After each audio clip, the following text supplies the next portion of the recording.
The first mistake of the evening belonged to Lord Cuthbert Marston, but the danger belonged entirely to Isabel Mercer. She heard it while standing behind a silver coffee urn in the drawing-room of Avelhurst House on Thursday, the 8th of April, 1847, beneath 3 chandeliers and the attention of 40 people who would have considered a parlour-maid's silence more proper than her intelligence. Lord Cuthbert had been invited to speak at the Duke of Avelhurst's scholarly supper, a fashionable gathering arranged to raise subscriptions for a grammar school serving boys from reduced families. Clergymen, patrons, publishers, and noble guests filled the room. Their conversation moved easily between charity and reputation, as though the two were always the same. Isabel knew better, an hour before the first carriage arrived. She had stood in the servants' attic with the key to her trunk pressed into her palm. Beneath 2 folded gowns lay 3 stitched quires tied with grey linen tape. Her father's handwriting filled their pages.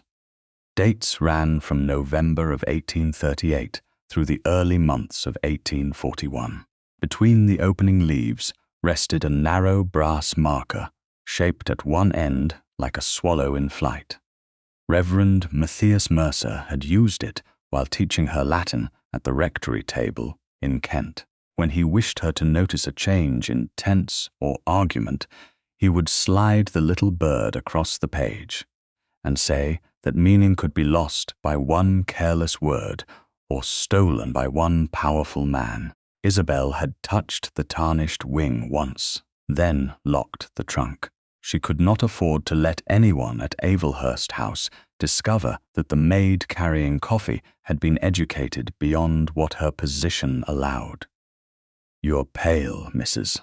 Tyndall had said near the service stairs. "I'm perfectly well." Then remember that gentlemen like to hear themselves explain what they only half understand.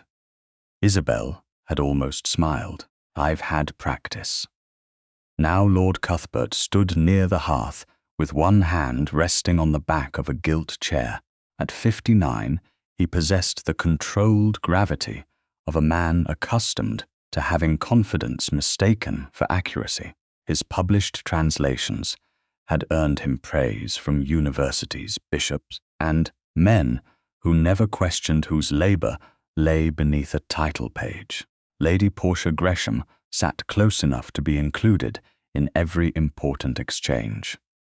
Her pale silk gown caught the firelight whenever she turned toward Dominic Redmayne, Duke of Avelhurst, whose unmarried state had encouraged years of family expectation without ever becoming a formal engagement. Dominic stood beside the mantel, taller than his uncle, composed and watchful. At 36, he wore authority lightly enough that others forgot its weight until he chose to use it. Lord Cuthbert lifted a volume of Seneca and read a passage aloud. His Latin pronunciation was polished. His interpretation was not. He rendered a doubtful moral possibility as an inevitable consequence, flattening the author's caution into certainty. Several guests nodded. Dr. Halford murmured approval before examining the page. Isabel lowered her eyes to the coffee cups. She had copied that passage for her father at 17. She could still see his correction in the margin of the second quire and the brass swallow resting beneath the disputed verb. Lord Cuthbert continued, pleased by the room's attention. Isabel placed a cup on its saucer. Porcelain touched silver with the faintest sound. Lady Portia looked toward her at once. "Did the coffee offend you?" she asked. The conversation around them softened. Isabel kept her posture straight. "No, my lady. How fortunate. For a moment you appeared to disagree with Lord Cuthbert." A few guests smiled. The safest answer would have been confusion. Isabel had given it many times in other houses. allowing educated men to mistake restraint for emptiness. I was attending to the service, my lady. Were you? Portia's gaze moved over the tray, the black dress, and Isabel's plain white cap. Perhaps His Grace employs unusually contemplative maids. Dominic turned from the mantel. His eyes settled on Isabel, not with amusement at first, but with interest sharpened by the fact that she had not hurried to deny understanding. "What is your name?" he asked. "Isabel Mercer, Your Grace." Across the room, Lord Cuthbert's fingers tightened on the chair. The movement was small. Dominic saw it. Isabel did not, because she was watching the Duke. "Miss Mercer," Dominic said, using a courtesy her uniform did not usually earn. Did my uncle mistranslate the passage? The question exposed her more completely than Portia's ridicule. Every face turned toward her. A servant could be forgiven ignorance. Correction was another matter. Isabel felt the remembered key against her palm, though it now hung beneath her bodice on a narrow cord. She thought of her father losing pupils, one household at a time. She thought of letters returned unopened after Lord Cuthbert's friends began calling Reverend Mercer unstable and dishonest. She also thought of Mrs. Tyndall's warning. Men liked to hear themselves explain what they only half understood. His lordship's reading was fluent, Isabel said. Portia laughed softly, a diplomatic answer from the coffee tray. Lord Cuthbert's smile returned. The girl has sense enough not to pretend scholarship. Dominic did not look away from Isabel. That was not what I asked. There was no cruelty in his tone now, but there was power, and power did not become harmless merely because it was curious. "Would your Grace prefer an answer that may embarrass a guest?" she asked. A ripple moved through the room. Dominic's brows lifted. "I would prefer the truth." "Truth is not always what a room prefers, Your Grace." This time no one laughed. Lord Cuthbert set down the book.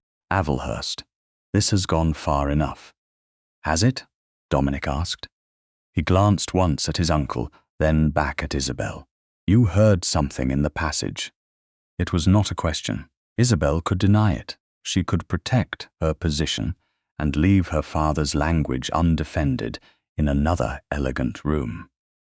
Yet Lord Cuthbert had not merely made an error. He had spoken with the ease of a man certain no one beneath him could recognize one. "The subjunctive permits doubt," she said. His lordship's English removed it. Dr. Halford opened the volume more fully. "Which word?" "The verb in the second clause, sir." He bent over the page. Lord Cuthbert's face remained composed, but the hand resting on the chair had gone white at the knuckles. Portia looked from Isabel to Dominic, calculating whether the maid's answer was insolence or entertainment. "Remarkable," she said. "Shall we ask her to instruct the whole table?" Dominic's mouth shifted, almost a smile. It was the expression of a man who had found an unexpected challenge and had not yet understood that the challenge was a person. Perhaps we should discover whether Miss Mercer understands the distinction she has raised. Isabel felt the trap close with perfect courtesy. He could have defended her from Portia and ended the matter. Instead, he chose to test her. His interest had become another privilege exercised at no cost to himself. Dominic took a step nearer the coffee table. The guests leaned into the silence. The opening of his sentence placed the condition in the past. Its shape already promised a present consequence. He had made precisely the kind of error Lord Cuthbert believed no one beneath him could detect.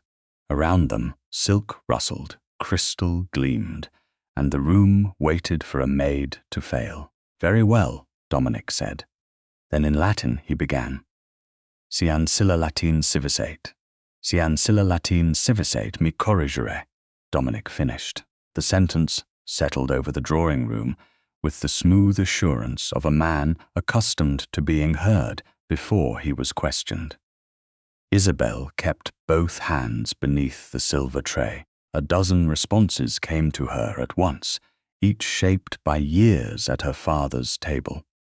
But none could be spoken safely without first forcing the Duke to understand what he had asked of her. "Does your Grace wish me to answer as a servant?"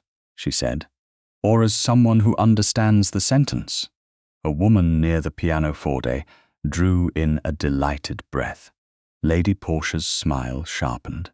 Dominic's own expression changed, though not into anger, as someone who understands it. "Then I must ask whether your Grace wants the answer, even if it proves inconvenient." Lord Cuthbert gave a dry laugh. The girl has already mistaken insolence for education. Dominic did not turn toward him. "I asked the question. I'll hear the answer." Isabel inclined her head. Then the sentence joins a past condition to a present result. "If your Grace means, if the maid knew Latin, she would correct me. The proper form is si ancilla Latin sciret, mi corrigere." If your Grace means, if the maid had known Latin, she would have corrected me. Then it should be si ancilla Latin civiset, mi correxisset. No one moved. Fire shifted behind the grate. Dominic looked at her as if the black dress, the white cap, and the silver tray had all become insufficient explanations for the woman before him. Dr. Halford bent over the open volume on the side table. "She is correct," he said. "The Duke has mixed a past contrary condition with a present consequence."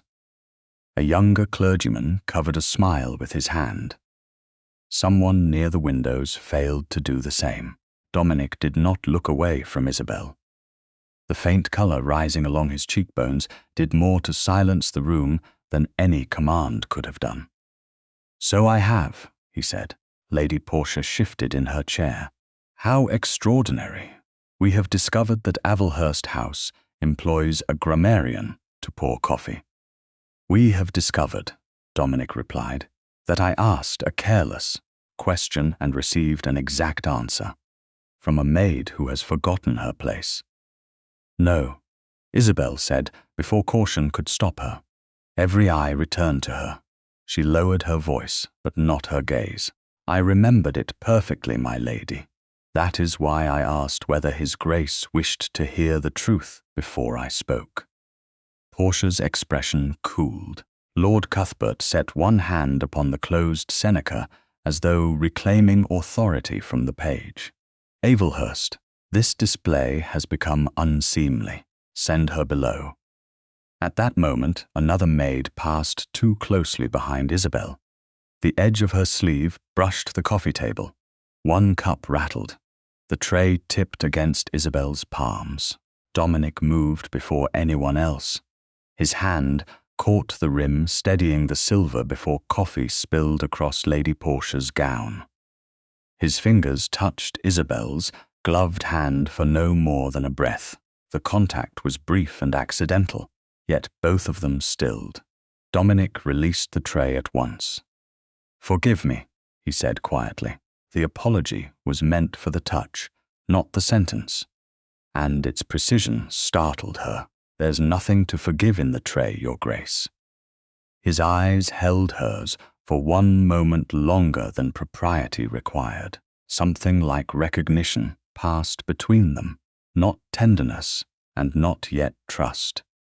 Only the awareness that each had understood what the other meant beneath the words. Then Isabel stepped back and balanced the tray alone. Lady Portia watched the exchange with a stillness more dangerous than laughter. "Mrs. Tyndall should dismiss her tonight," she said. "A servant cannot be permitted to challenge guests and remain in the household." "Miss Mercer answered me," Dominic said. "Any fault in the scene is mine. You cannot mean to reward impertinence. I mean to prevent retaliation for obedience." Lord Cuthbert's brows drew together. "Obedience?" "I told her to answer truthfully.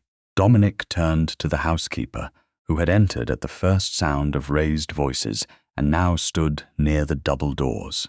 Mrs. Tyndall, Miss Mercer is not to lose wages, position, or privilege because of what occurred here. No member of the household is to punish her for answering a question I chose to ask. Yes, Your Grace. Mrs. Tyndall's face revealed nothing, but Isabel saw the relief in the slight easing of her shoulders. Portia rose with controlled grace. You are making a spectacle of protecting her. Dominic's reply was calm. The spectacle began when I tested her before an audience. That admission caused a different silence. Isabel had expected defense, perhaps amusement, perhaps a gentleman's gracious refusal to be offended. She had not expected him to name his own conduct so quickly. It did not restore her dignity, that had remained hers, but it altered the room around it. Lord Cuthbert looked at Isabel again. Mercer, he said, your father was a clergyman? The question sounded casual. His grip on the book did not.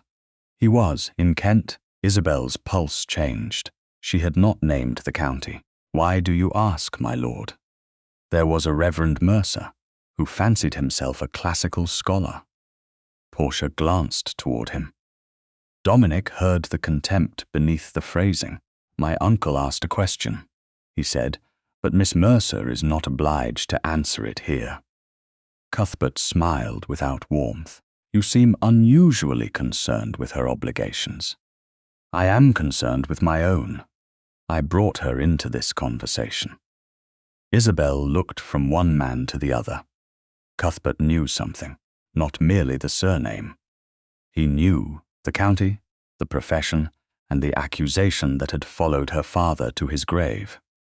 My father did not fancy himself anything, she said. He taught what he knew. And published nothing of consequence, Cuthbert replied.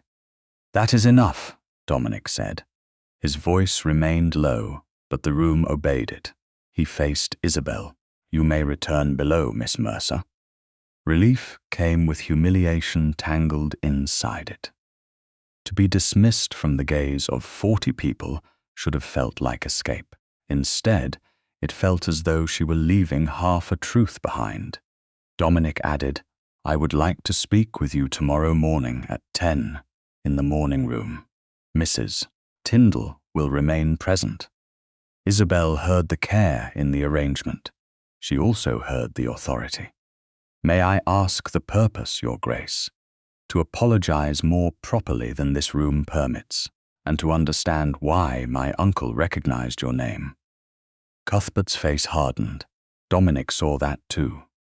You may refuse the conversation, he continued. Your employment will not depend upon it. Isabel considered him.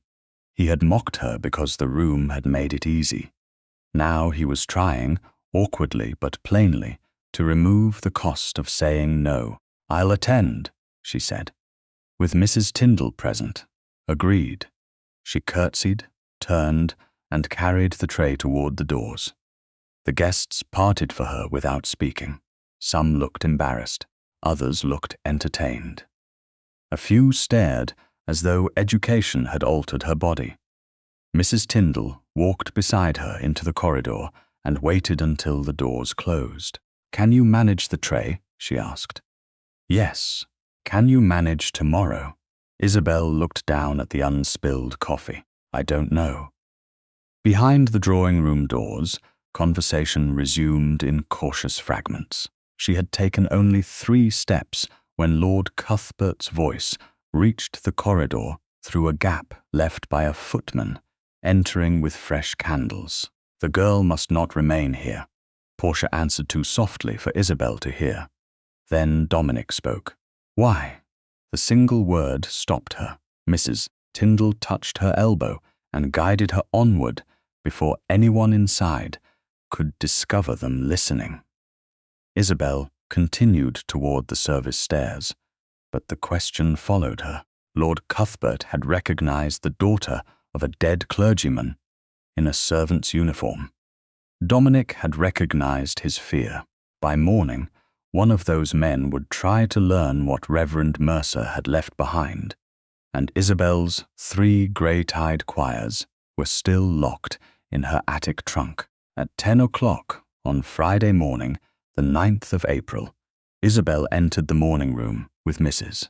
Tyndall 3 paces behind her and found the Duke standing beside an unlit fire with no Latin volume open between them. The absence of a test reassured her more than any smile might have done. Sunlight fell across the long carpet and touched the polished edge of the writing table, but Dominic had chosen a chair well away from it, as though he understood that a desk could become a barrier when one person possessed the house and the other depended upon it for wages. Mrs. Tyndall remained at the open doorway. "Miss Mercer," Dominic said. He waited until Isabel had taken the chair nearest the housekeeper before sitting himself. "I asked you here first to apologize." Isabel folded her hands in her lap. "Your Grace apologized for the tray." "I did. I owe you another apology for everything that happened before it." His expression held none of the amused confidence he had worn in the drawing room. "I used your position to make a display of my wit. I believed the risk belonged to me because I was the one speaking. In truth, the room would have forgiven my mistake and punished your answer." Isabel watched him carefully. The words were exact enough to suggest he had not chosen them for comfort. "The room still laughed," she said. "Yes, and Lady Portia still called me impertinent." "She did. You cannot undo either, no." Dominic did not ask her to appreciate his honesty. He accepted the limits of it and let the silence remain. Isabel had known men who apologized only until a woman failed to relieve them. The Duke appeared determined not to make her responsible for his shame. "I am grateful that you stopped Mrs. Tyndall from dismissing me," she said at last.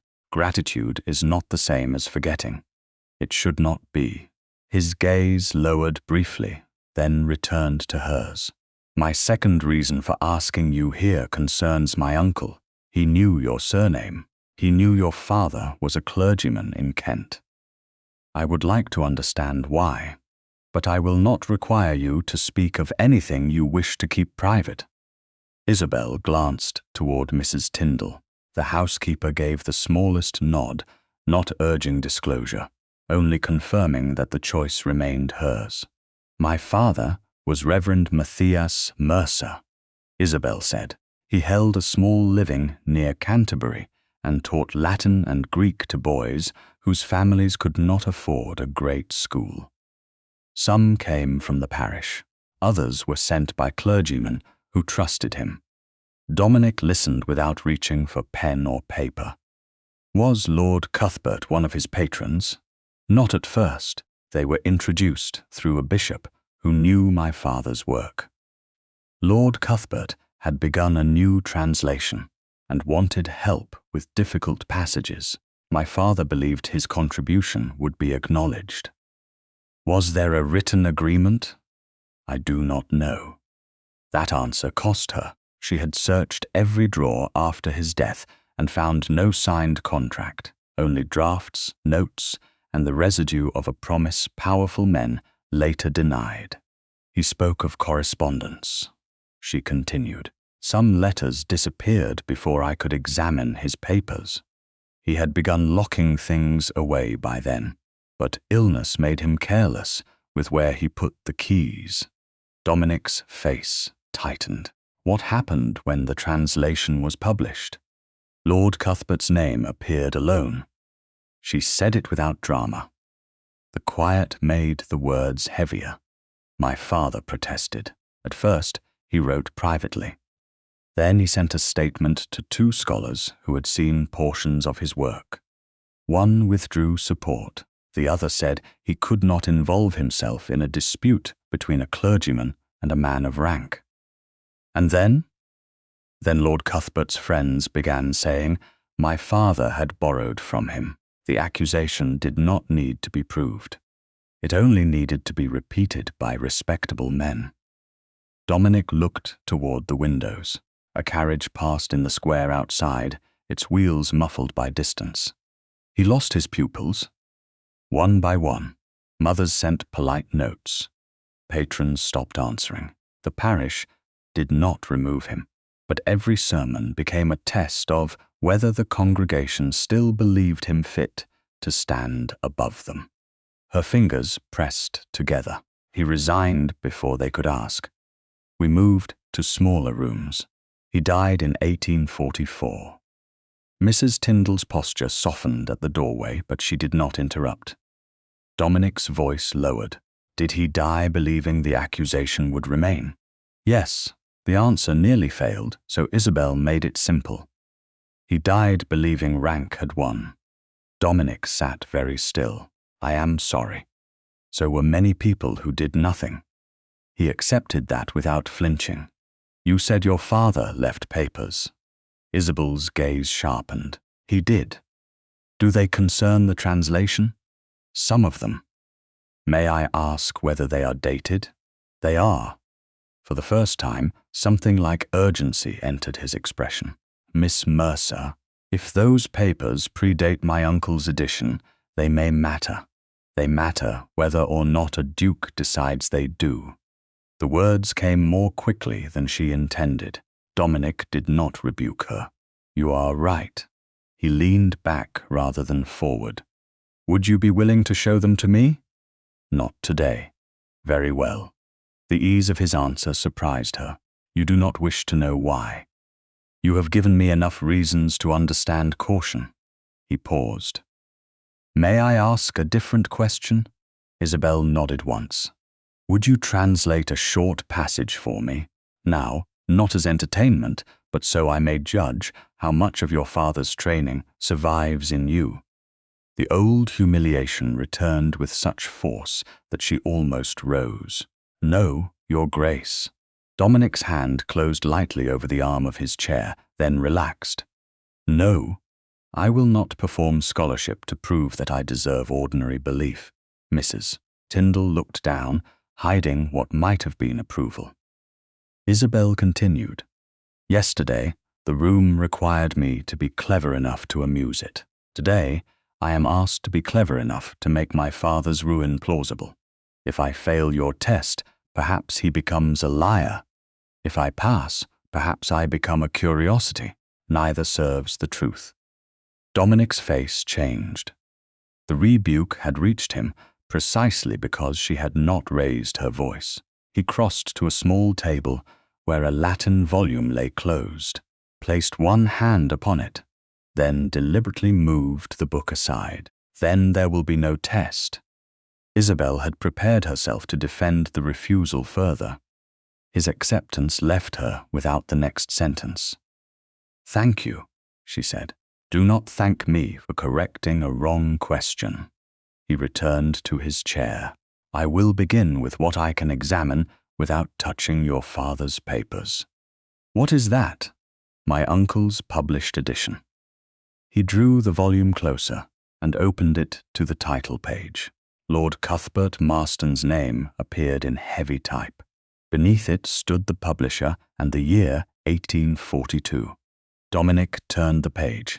The dedication praised several noble patrons. The acknowledgements named a bishop, 2 university scholars, and a private collector who had supplied a manuscript. Reverend Matthias Mercer did not appear. Isabel had known the omission for years. Yet seeing Dominic trace the empty space with his eyes made it feel newly deliberate. He examined the imprint at the bottom of the final page. Firth and Son, he read. Fleet Street. My father mentioned a printer named Firth. Did he ever meet him? He travelled to London twice in 1841. He would not tell me why the second time. Dominic closed the book. Then the printer may be a better beginning than another test. He turned toward Mrs. Tyndall. Please record that Miss Mercer is not to be summoned privately by Lord Cuthbert or Lady Portia. If either wishes to speak with her, You or the steward will be present." "Yes, Your Grace." Isabel rose. "And my position? Unchanged. My duties? Unchanged unless you request otherwise." She studied him. "Then, I request only that no one be told about my father's papers. No one will hear of them, from me, including Lord Cuthbert, especially Lord Cuthbert." Isabel curtsied and moved toward the door. Before she reached Mrs. Tyndall, a footman appeared in the corridor carrying a sealed note on a salver. "For Miss Mercer," he said. The wax bore Lord Cuthbert's crest. Isabel did not touch it until Mrs. Tyndall had seen the seal. Then she broke it herself. The message contained only 2 lines. Lord Cuthbert requested a private conversation that afternoon concerning the reputation of the late Reverend Matthias Mercer. At the bottom, in a hand too steady to be careless, he had added, "Some truths become more dangerous when disturbed." Isabel lifted her eyes. Dominic had not read the note, but he had watched the color leave her face. "What does he want?" he asked. "She folded the paper once to remind me that my father is dead." Dominic rose. "Then he will not speak to you alone." By Saturday morning, the sealed note from Lord Cuthbert had been answered without granting him what he wanted. Mrs. Tyndall had returned a formal message stating that Miss Mercer would receive no private visitor and that any conversation must take place with the housekeeper present. Lord Cuthbert had replied that the matter could wait. Isabel had not believed him. She had spent the night listening to every footstep in the servants' passage and imagining a key turning where no hand should reach. At 10:30, she stood before her locked attic trunk with Mrs. Tyndall beside her. The 3 grey-tied quires lay beneath her folded dresses exactly where she had left them. The brass swallow marker rested inside the first, its narrow, tarnished body holding a page dated November of 1838. Isabel touched the small bird with one finger. Her father had marked the passage because she had mistranslated a conditional at 17 and refused to admit it until he made her read the sentence aloud 3 times. The memory almost drew a smile. Then she remembered Lord Cuthbert's warning and wrapped the papers in plain linen. "You needn't take them down," Mrs. Tyndall said. "His Grace said the choice was yours. That is why I'm taking them." Isabel locked the trunk again and kept the key on the cord beneath her bodice. "If Lord Cuthbert is afraid of what my father left, I need to know whether he has reason." They descended to the morning room together. Dominic waited at the writing table, but he had cleared it of his own papers. A square of clean baize covered the polished surface. No secretary stood ready to copy. No solicitor waited behind a second door. Isabel noticed these absences before she noticed the Duke himself. "Miss Mercer," he said. "Mrs. Tyndall." He remained standing until Isabel approached the table. "Before you open anything, I will repeat the terms as I understand them. The papers remain yours. Nothing will leave this room. Nothing will be copied. I will not show them to my uncle or describe their contents. To him, Mrs. Tyndall will remain throughout." Isabel looked at the empty chairs, the open door, and his hands resting where she could see them. "And if I ask to stop, we stop. Even if you believe you've found proof." Dominic held her gaze. "Even then." She set the bundle on the baize and untied the linen. The 3 quires appeared modest beneath the morning light. Their grey tape had frayed at the ends. The first cover bore only her father's initials and a date. Dominic did not reach for it. "May I sit?" Isabel asked. "Of course. And may I place the pages myself?" "Yes." She took the chair nearest the table. Mrs. Tyndall settled by the open doorway with her mending, near enough to hear every word. Dominic sat opposite Isabel, leaving the width of the quires between them. Isabel opened the first volume and removed the brass swallow marker. "This begins in November of 1838, she said. "My father was revising a translation he had already worked on privately. These pages are not a finished manuscript.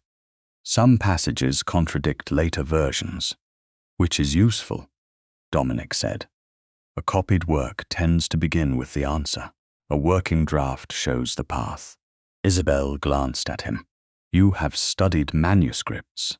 Once, the word carried more history than he explained. She moved the marker beneath a line dense with crossings out.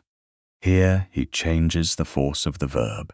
In the next version, he rejects his own correction and returns to the original construction. Dominic leaned forward, then stopped before the edge of the page. "May I look more closely?"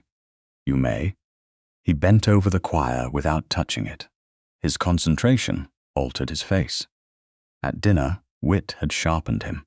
Here, attention made him quieter. "This hand continues through the entire section?" he asked. "Yes, and the dates. My father dated new sequences, not every page. November 1838, January 1839, June 1840, then several entries in early 1841. Isabel opened the second quire. Lord Cuthbert's edition appeared in 1842. Dominic's eyes moved over the pages.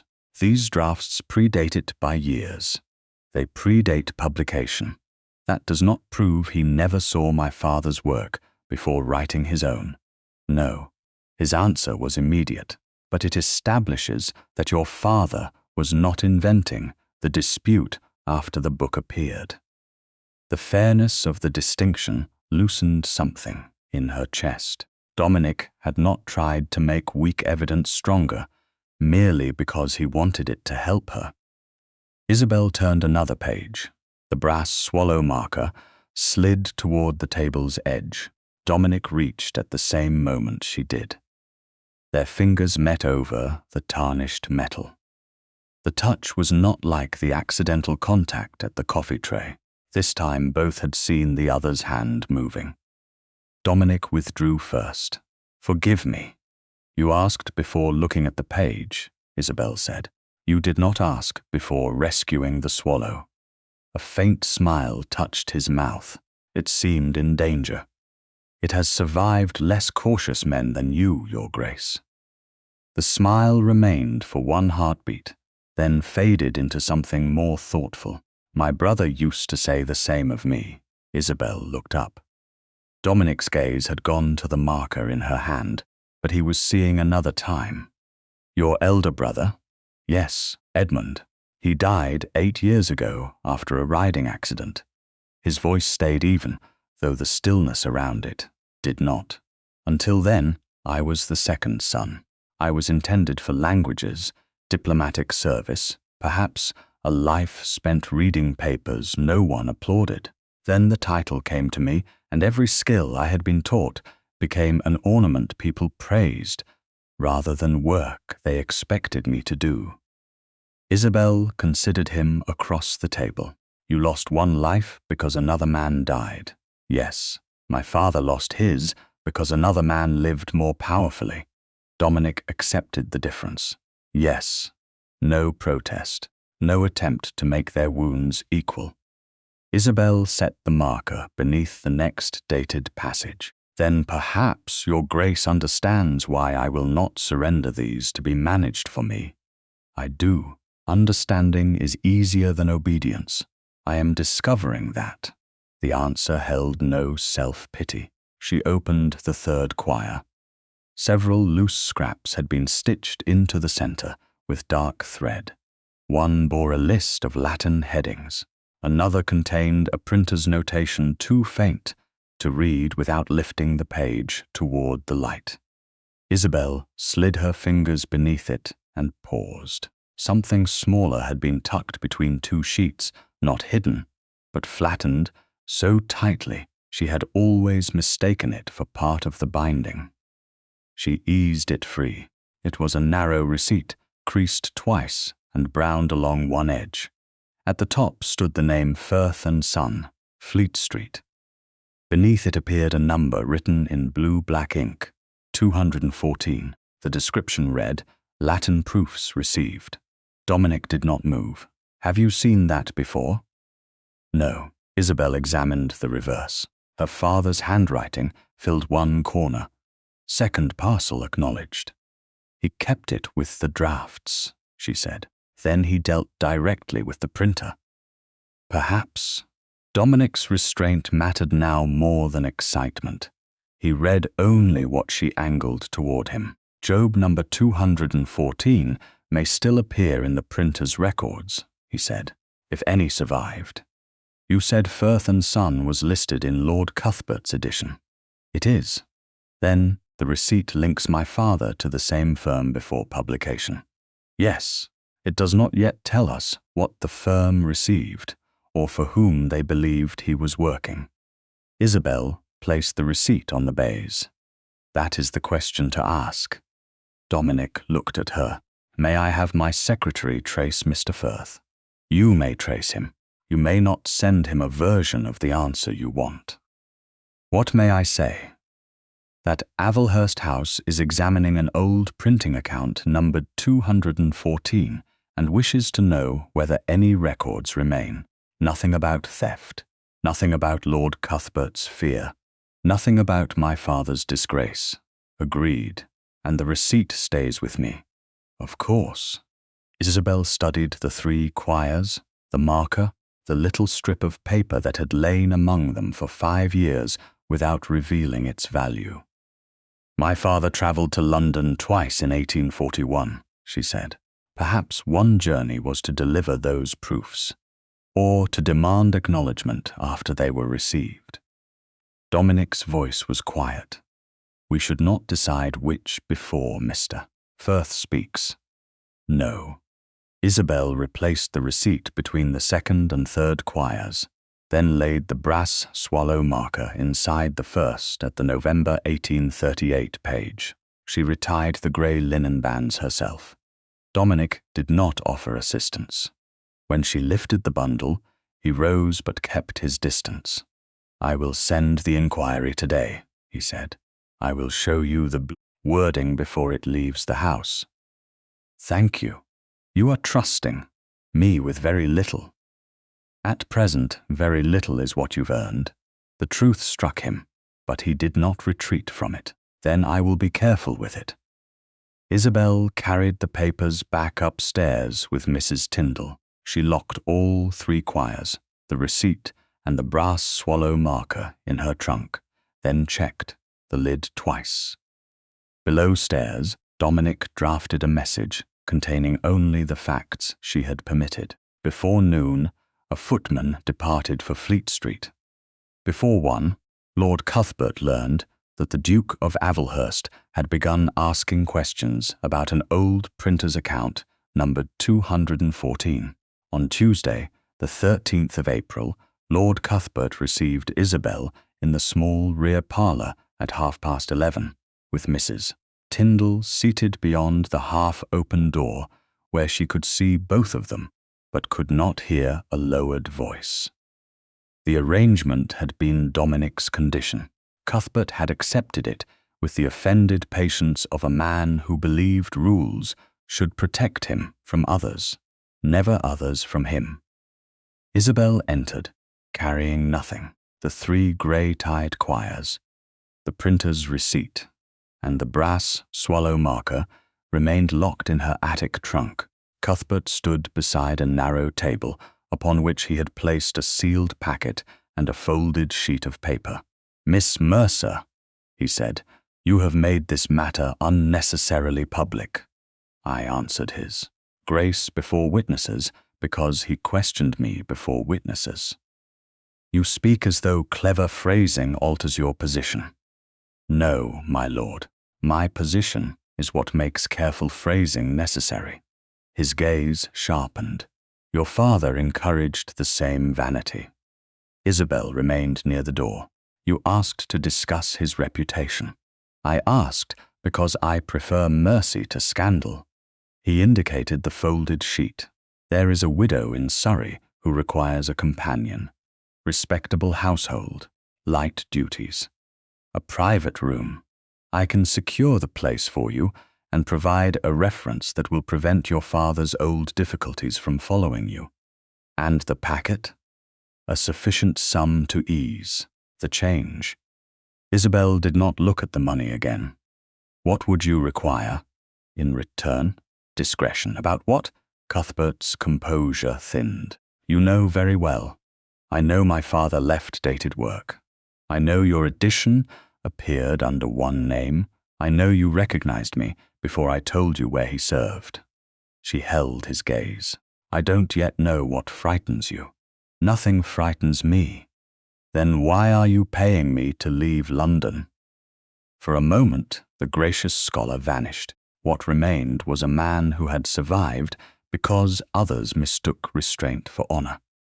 Your father was useful, he said. He possessed a clergyman's education and a clergyman's hunger for acknowledgement. I allowed him to assist with several troublesome passages. He later imagined that assistance made him my equal. Did you promise to name him? Promises made during unfinished work are subject to revision. Did you use his translation? Cuthbert's fingers tapped once against the packet. You are not qualified to judge the division between scholarship and service. That is not an answer. It is the only answer your station permits.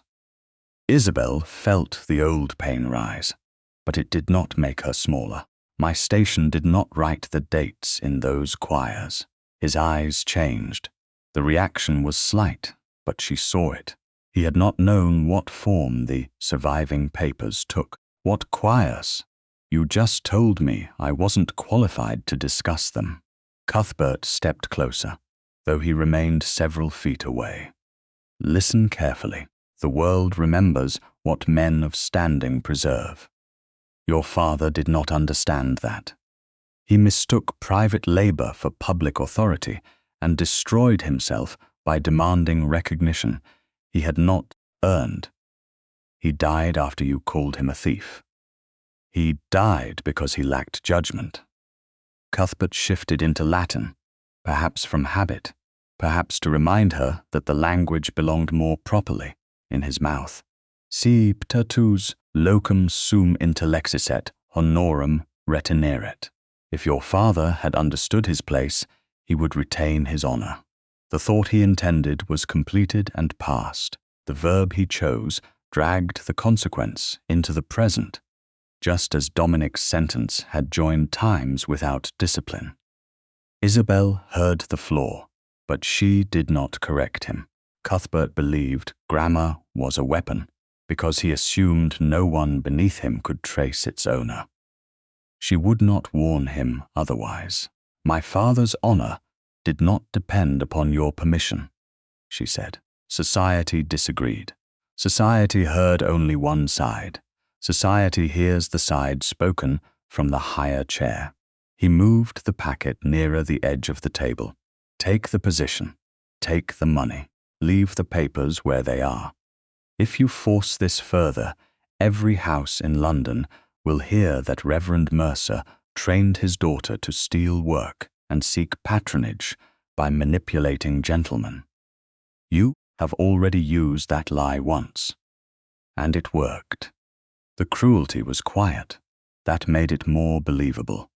Isabel looked at the folded offer, then at the man who expected fear to finish the bargain, only while everyone who knows better agrees to be afraid.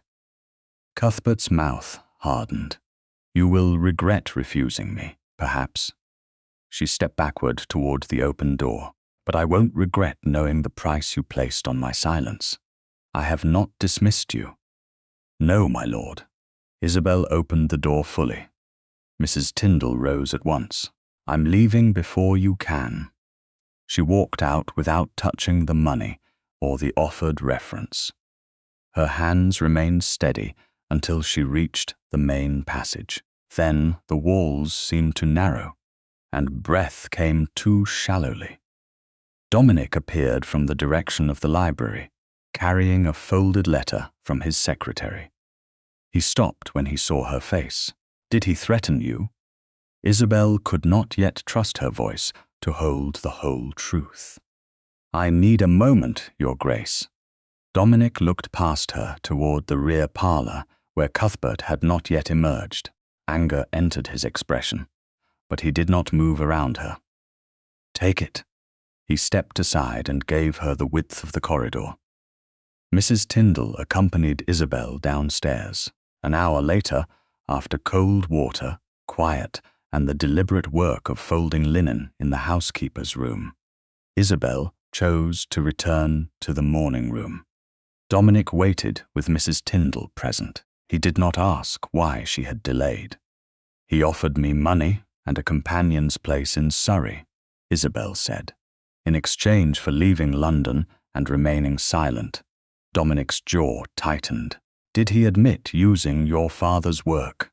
He said, my father assisted with troublesome passages. He said any promise of acknowledgement was subject to revision. That is more than he has admitted before. Not enough to prove theft. Dominic inclined his head. No, Isabel, repeated Cuthbert's threat exactly, including the Latin sentence. Dominic reached for paper only after asking, may I record his words? Yes, all of them. He wrote the Latin phrase, the English meaning Cuthbert had intended, the date, the hour, and the names of those present. Mrs. Tyndall signed beneath Dominic's memorandum as witness that Isabel had reported the conversation immediately after it occurred. The conditional is wrong, Dominic said when the ink had dried. It is mixed in the same manner as yours was, Isabel replied. Not the same sentence, but the same careless joining of time. Shame flickered across his face, followed by understanding. And he does not know you noticed. No. What do you want me to do? The question mattered more than an offer of rescue. Do not let him summon me privately again. Do not send money or promise favors to Mr. Firth. Ask only whether account number 214 survives. Agreed. Dominic lifted the folded letter he had been carrying. My secretary has found a forwarding direction for Jonas Firth. The firm closed 2 years ago, but he keeps rooms near Fleet Street. I will send the inquiry in the language you approved. Isabel's breath steadied. Thank you. Later that afternoon, Lady Portia entered the smaller dining room, while Nelwicks carried a tray of crystal glasses toward the sideboard. Portia turned too sharply. Her sleeve struck one glass, sending it against the carpet. It did not break, but water spread darkly across the weave. Clumsy girl, Portia said. Nell went white. My lady, I didn't. She did not touch you, Isabel said from the doorway. Portia looked at her. Must you correct every room you enter? Only when someone beneath you is being blamed for what you did. Nell stared at Isabel with frightened gratitude. Portia dismissed them both with a smile that promised memory rather than forgiveness. An hour later, she called for her personal dresser and asked whether the pressing room had finished Miss Mercer's second service apron. Have it brought to my dressing room, she said. There's a loose thread in the pocket, and I should hate for His Grace's remarkable maid to appear untidy. By Friday morning, the 16th of April, the reply from Fleet Street had arrived folded inside a cheap envelope and sealed with plain red wax. Dominic did not open it until Isabel entered the morning room with Mrs. Tyndall behind her. The 3 grey-tied quires and the brass swallow marker remained locked in the attic trunk. Isabel carried only the printer's receipt, numbered 214, and a single sheet on which she had copied the dated sequence from her father's drafts. She had made the copy herself after Mrs. Tyndall watched her unlock the trunk, remove the receipt, and secure everything else again. Dominic stood beside the writing table with his secretary's earlier correspondence laid face down. Mr. Firth answered personally. He said, "I have not broken the seal." Isabel looked at the envelope. Her father might once have received letters in that same practical hand. Why did he write to you rather than your secretary? My secretary gave him the choice. Mr. Firth said the number meant something to him. Mrs. Tyndall took her usual chair near the open door. Isabel placed the receipt on the table, but kept one gloved finger on its edge. "Then open it." Dominic broke the seal. Jonas Firth's message was brief. He confirmed that account number 214 had belonged to a Latin publication, completed in 1842. He also stated that he retained old production records because the final printing account had never been fully settled. He would meet the Duke, but only if Miss Mercer attended and only if no representative of Lord Cuthbert Marston was informed beforehand. At the bottom, he had added one final sentence. "Reverend Mercer delivered material to my shop under that number, and I have regretted my silence ever since." Isabel read the line twice. The room did not change, yet her body seemed to forget its balance. She drew the nearest chair back and sat before weakness could become spectacle. Dominic did not move toward her. "Would you like Mrs. Tyndall to read it aloud?" he asked. "No." Isabel placed both hands flat on the table. "I can read it." "Of course. He remembers my father." "Yes, and he admits he was silent." "Yes." Dominic's voice carried no triumph. That restraint helped her breathe. Proof had not yet arrived. A guilty memory was not a ledger, and regret was not testimony. Still, one man outside her family had written Reverend Mercer's name beside account 214. "When will he see us?" she asked. "Wednesday, the 21st, at 11. His old premises are near Fleet Street. You, if you choose. Lady Margaret can accompany us. Mrs. Tyndall may come instead, though the carriage will be crowded. Lady Margaret knows only that I require a chaperone for a visit concerning old printers' records. She knows nothing of the quires or their contents." Isabel studied the letter. "Mr. Firth asked for me by name. My secretary told him account 214 had been found among papers belonging to Reverend Mercer's daughter. Nothing more. No accusation? None. No promise of payment? None. No suggestion that your patronage depends upon his answer." Dominic met her eyes. None. She believed him. That realization came quietly. And because it came without effort, it frightened her more than doubt would have done. Trust had been dangerous in her father's life. Men accepted his labor in private, then abandoned him when public acknowledgement carried a cost. Dominic had not yet paid such a cost. He had only begun choosing not to impose one upon her. Isabel unfolded her copied date list. November 1838, January 1839, June 1840, early 1841. If Mr. Firth's records show when material was received, we may establish that my father's work reached the printer before Lord Cuthbert's edition appeared. Yes. Dominic sat opposite her, but even then we must distinguish assistance from authorship. You think I don't know that? No. He looked at the receipt beneath her hand. I think you know it so well that you will refuse comfort if comfort asks you to claim more than the evidence supports. The accuracy of the observation left her silent. Dominic continued, I have done the opposite for much of my life. I have spoken with certainty because no one wished to embarrass a duke by asking whether certainty had been earned. Until a maid corrected your conditional. Until a maid asked whether I truly wanted an answer. His mouth moved with the faintest trace of rueful warmth. The grammar embarrassed me for one evening. The question has followed me ever since. Isabel lowered her gaze to the receipt. Questions are less painful when one can leave the room afterward. Yes. The word contained no defense. My uncle offered you money because he believed departure could be made to look like consent.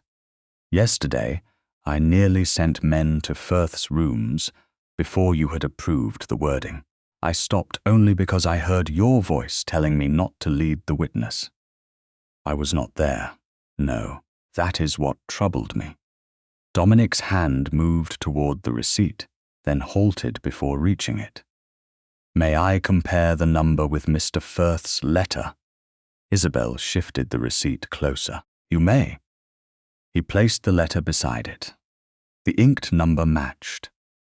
As he adjusted the paper, the light receipt lifted in a draft from the window. Isabel caught one corner. Dominic caught the other. Their hands met over the crease. Neither contact nor surprise was new now, but this moment carried a choice the others had not. Dominic could have released the paper at once. Instead, he held still and looked at her. May I? He asked quietly. Isabel understood that he was no longer asking about the receipt. Her fingers had begun to tremble, not from fear of him, but from the sentence Jonas Firth had written and the years it had taken to reach her. She nodded. Dominic laid his hand over hers, where it rested upon the paper. He did not take the receipt. He did not close his fingers around her hand. His palm covered the small unsteadiness with warmth and remained there through several breaths. Mrs. Tyndall continued her mending near the door, present without intruding. My father went to London twice in 1841, Isabel said. The second time he returned after midnight. His coat was wet through, though it had not rained in Kent. He told me the road had been difficult. I think now he did not want me to know. He had been walking the streets because he could not afford another night at an inn. Dominic's hand remained steady. He may have come to Firth or to Lord Cuthbert. We will ask. We will not decide before we know. Isabel turned her hand slightly beneath his. The movement brought their fingers into fuller contact, and she allowed it. The reassurance was not ownership. It did not promise rescue. It simply told her that, for this moment, she was not carrying her father's unfinished truth alone. After several heartbeats, she drew the receipt back. Dominic released her at once. The warmth remained beneath her glove. Wednesday, she said, I'll go. Lady Margaret and I will collect you from Avelhurst House. From here, Isabel corrected. I still live here. Yes. Something in his expression acknowledged the uncertainty beneath her words. From here, a footman entered with a card for Lady Portia. Mrs. Tyndall rose to receive it, then paused after reading the accompanying message. Lady Portia wishes the household informed that the subscription dinner will be held on the 27th. Lord Cuthbert is to be honoured for his contribution to classical education. Isabel looked at the Firth letter. Dominic's face hardened. Then my uncle intends to secure his reputation before we reach the printer. In a hired room 2 streets away, Cuthbert read Portia's confirmation of the dinner and opened a locked dispatch case he had kept since 1845. Inside lay a sheet, written in a careful imitation of Reverend Mercer's hand. He had prepared the confession after Mercer's death as insurance against any surviving claim. Until now, he had never needed to use it. He unfolded the page, read the false admission once, and told Portia that by the 27th, society would possess a simpler truth than Isabel Mercer could ever prove. On Saturday morning, the 17th of April, Isabel was summoned from the servants' hall before the breakfast silver had been counted. Mrs. Tyndall stood at the doorway with the steward beside her, and neither wore the expression of a woman bringing ordinary instructions. Miss Mercer, the housekeeper said. His Grace requires you in the morning room. Isabel set down the folded cloth in her hands. Am I accused of something, Mrs. Tyndall's gaze moved to the second service apron folded over Isabel's arm. A paper has been found. The walk upstairs seemed longer than the distance permitted. Nell Wicks waited outside the morning room, pale and close to tears. Inside, Dominic stood behind the writing table. Lady Portia occupied a chair near the fire, while Lord Cuthbert remained beside the mantel. In the center of the table lay a torn sheet covered in Dominic's hand. Isabel stopped before anyone asked her to come farther. "Where was that found?" the steward answered. "In the pocket of your second service apron." Isabel looked down at the apron over her arm. It had been pressed the previous day and returned that morning. "I haven't worn it since Thursday." The page was discovered when Mrs. Tyndall checked the pocket before service, the steward said. Lady Portia released a sigh weighted with pity. A private paper does not wander into a maid's apron by itself. Dominic's face hardened. "You will not call her a thief." "I merely observed where the paper was found," Portia replied. Lord Cuthbert turned to Isabel with grave disappointment. This is what comes of encouraging a servant to imagine scholarly access gives her equal claim to every locked room. "I've never entered His Grace's study," Isabel said. "You have passed its door. So have half the household." Dominic placed one hand beside the page. "Miss Mercer has never been assigned to my study. No one will declare guilt before the matter is examined." Isabel heard the protection in his words. She also heard what they lacked. "Do you believe I took it?" she asked. Dominic met her eyes. The answer did not come quickly enough. "I believe the page could only have been removed by someone with access to my study, or to those who enter it." "That isn't what I asked." Dominic's jaw tightened. "I don't believe the evidence is sufficient to accuse you." The difference struck with painful precision. He did not believe the case was proved. He had not said he believed her. The steward cleared his throat. "Your Grace, the usual household inquiry would include a search of the servant's room and possessions. Mrs. Tyndall can conduct it.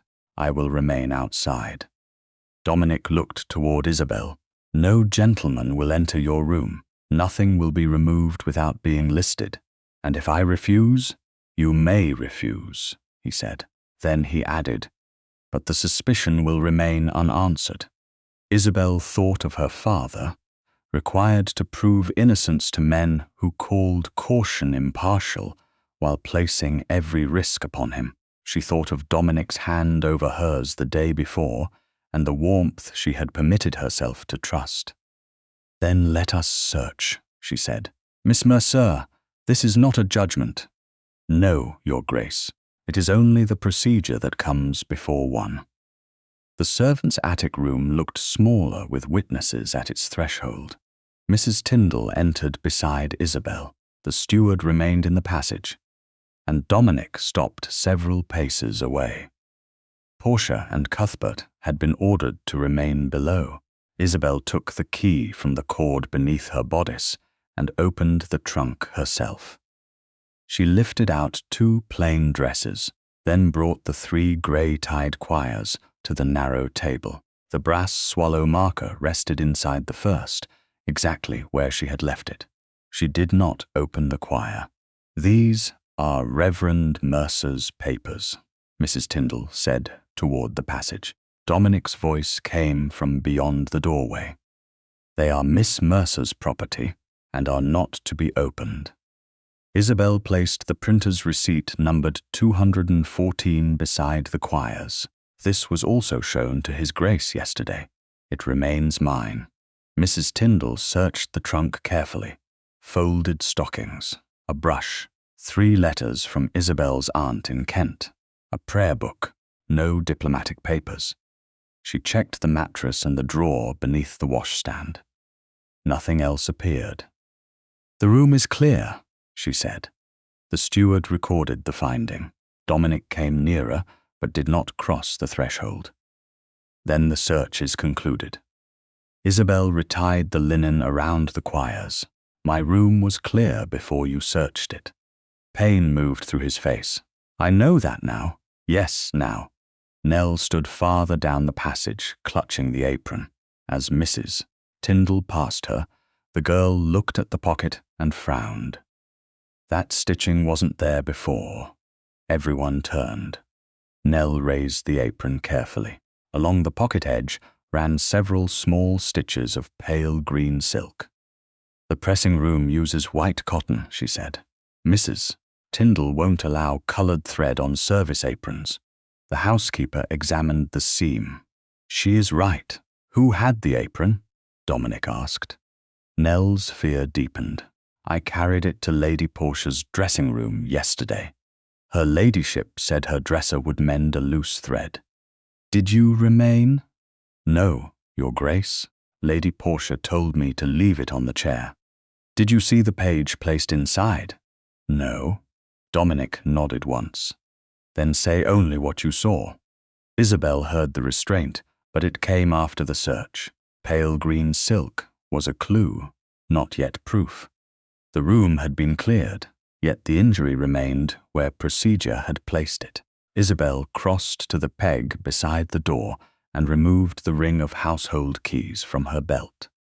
She placed the ring in Mrs. Tyndall's hand. "Miss Mercer," the housekeeper whispered, "I'm resigning my position." Dominic went still. "You needn't do that." "I do. Stay until we learn who placed the page in your apron." "Stay as what?" Isabel asked. "A servant whose room may be opened whenever someone powerful arranges a convincing lie." "I was protecting confidential correspondence." "You were protecting your house." Her voice remained quiet. "You said you trusted me. When trust required risk, you chose procedure." Dominic descended one step toward her, then stopped. "I prevented them from condemning you and permitted them to search the only space in this house that was mine. I am sorry. I believe you are beginning to be." She gathered the wrapped quires, the receipt, and the brass swallow marker into her case. "Mrs. Tyndall's widowed sister keeps respectable lodgings in Bloomsbury. I will ask whether she has a room. Allow my carriage to take you." "No, Your Grace. I will not leave as another thing arranged for my protection." Dominic accepted the refusal. By late afternoon, Isabel descended the servants' staircase in her plain brown dress and cloak. She carried one modest case containing her personal belongings, her father's 3 quires, receipt 214, and the brass swallow marker. Mrs. Tyndall had secured a hired carriage and written to her sister. Nell waited near the service entrance. "I'm sorry," she whispered. "You told the truth." Isabel replied. "Keep doing that, but never claim more than you saw." The girl nodded through tears. Dominic stood at the far end of the passage. He did not block the door or offer his hand. Isabel entered the carriage without looking back. At Avelhurst House, the steward placed the torn diplomatic page and Dominic's notebook together in a sealed packet. In Bloomsbury, Isabel locked her father's papers inside a traveling case beside her new bed. Between those 2 rooms lay a question Dominic could no longer answer with evidence alone. He had protected Isabel from accusation, but he had not protected her from his doubt. By Monday morning, the 19th of April, Dominic had established enough facts to know how badly he had failed, and not enough to accuse anyone honestly. Isabel had never entered his study.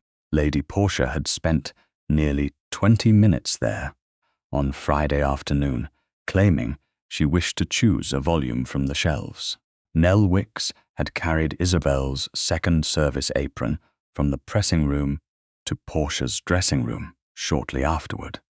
The apron had returned with its pocket resewn in pale green silk, though Mrs.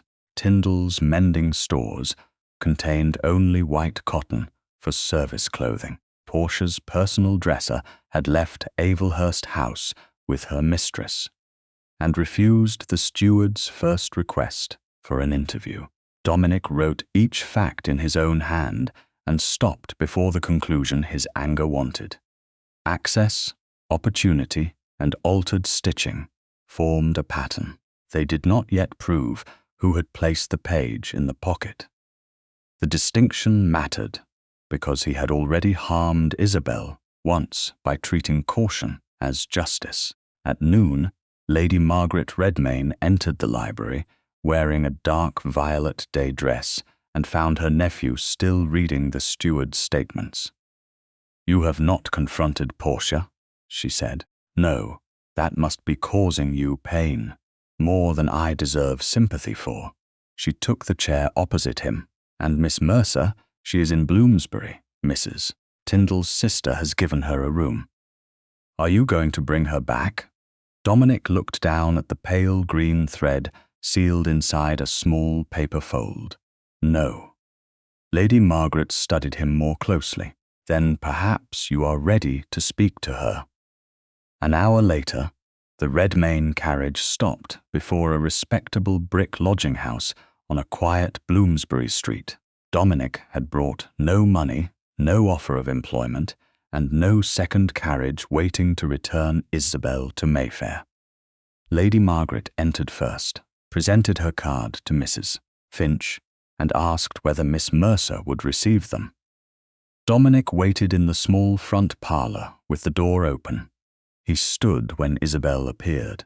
Without her black service dress and white cap, she seemed less transformed than revealed. She wore the same plain brown gown in which she had left Avelhurst House, now freshly brushed, with a narrow white collar fastened at her throat, the 3 grey-tied quires, the printer's receipt numbered 214, and the brass swallow marker remained upstairs inside her locked travelling case.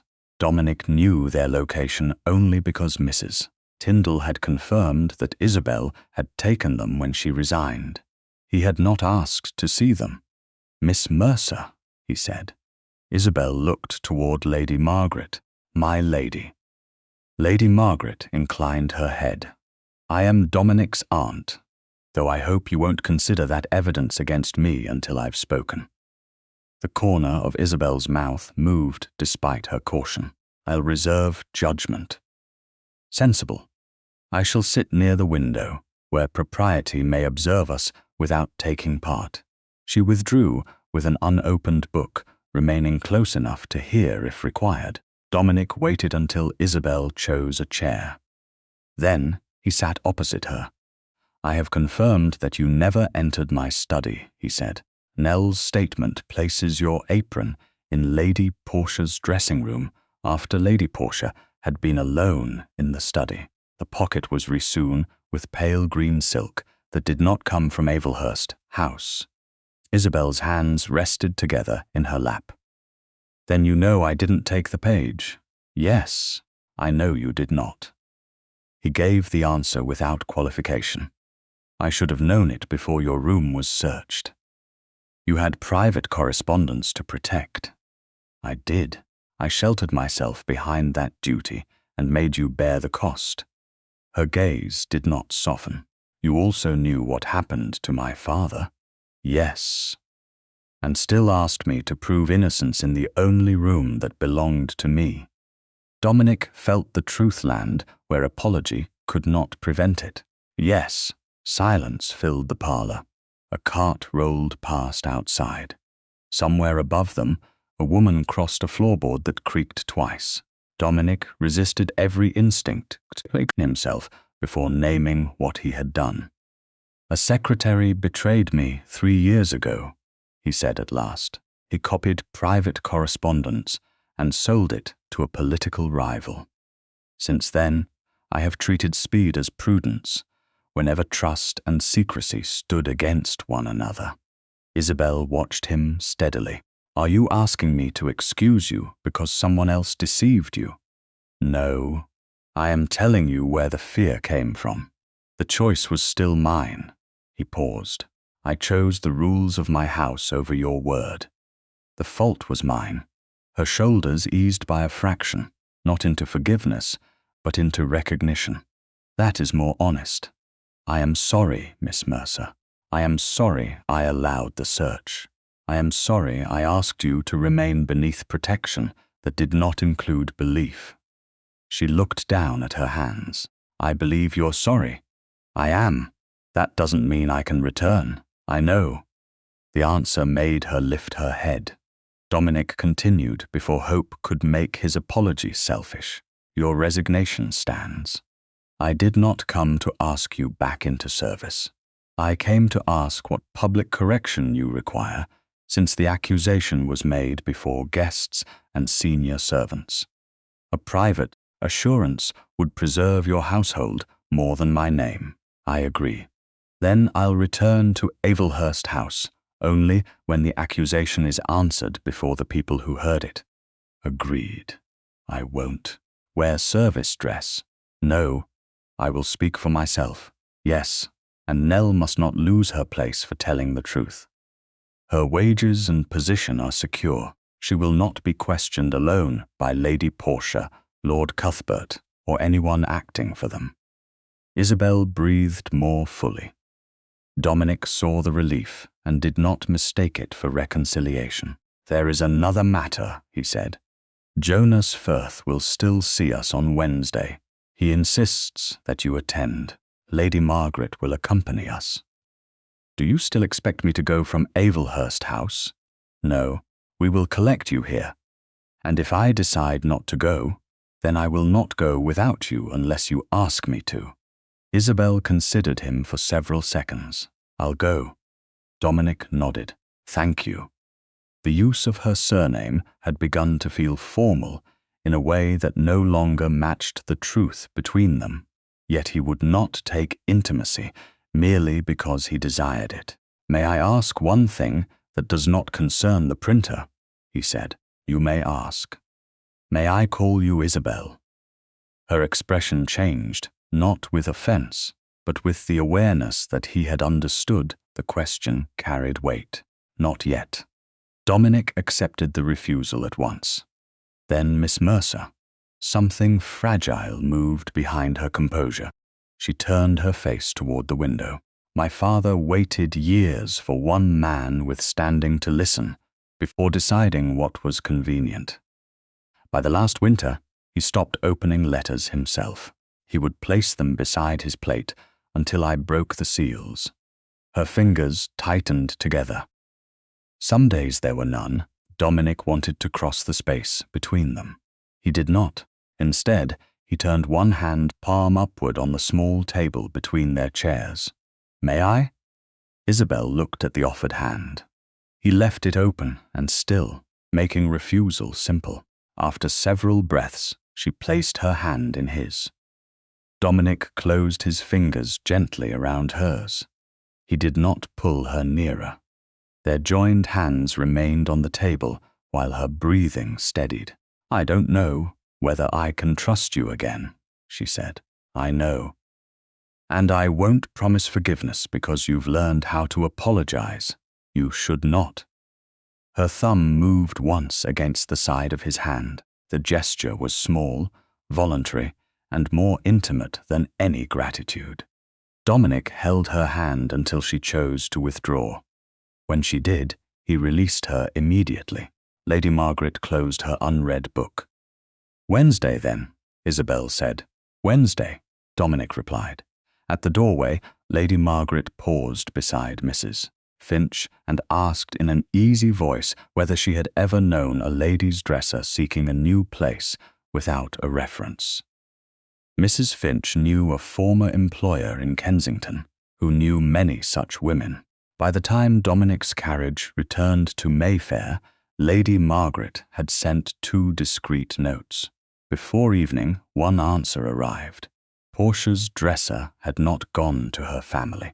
She had taken a cheap room under another name and was trying to leave London before anyone asked why pale green silk had been used to close a maid's pocket. On Wednesday morning, the 21st of April, the Redmayne carriage stopped before Mrs. Finch's Bloomsbury, lodging beneath a sky the colour of printer's ash. Lady Margaret sat inside with a closed book on her lap, while Dominic waited opposite the empty place reserved for Isabel. When Isabel emerged, she carried only the narrow receipt numbered 214 inside a plain leather folder. The 3 grey-tied quires and the brass swallow marker remained locked in her travelling case upstairs. She had chosen not to move more evidence than the visit required. Dominic stepped down, but did not offer his hand until she looked toward him. "I can manage, Your Grace." "I know." He moved aside. Isabel entered and took the seat beside Lady Margaret, facing him. The journey to Fleet Street lasted less than an hour, though traffic slowed every crossing. Lady Margaret spoke of neutral things until they reached the city. Then she opened her book and allowed silence to settle. Dominic looked at the receipt in Isabel's folder.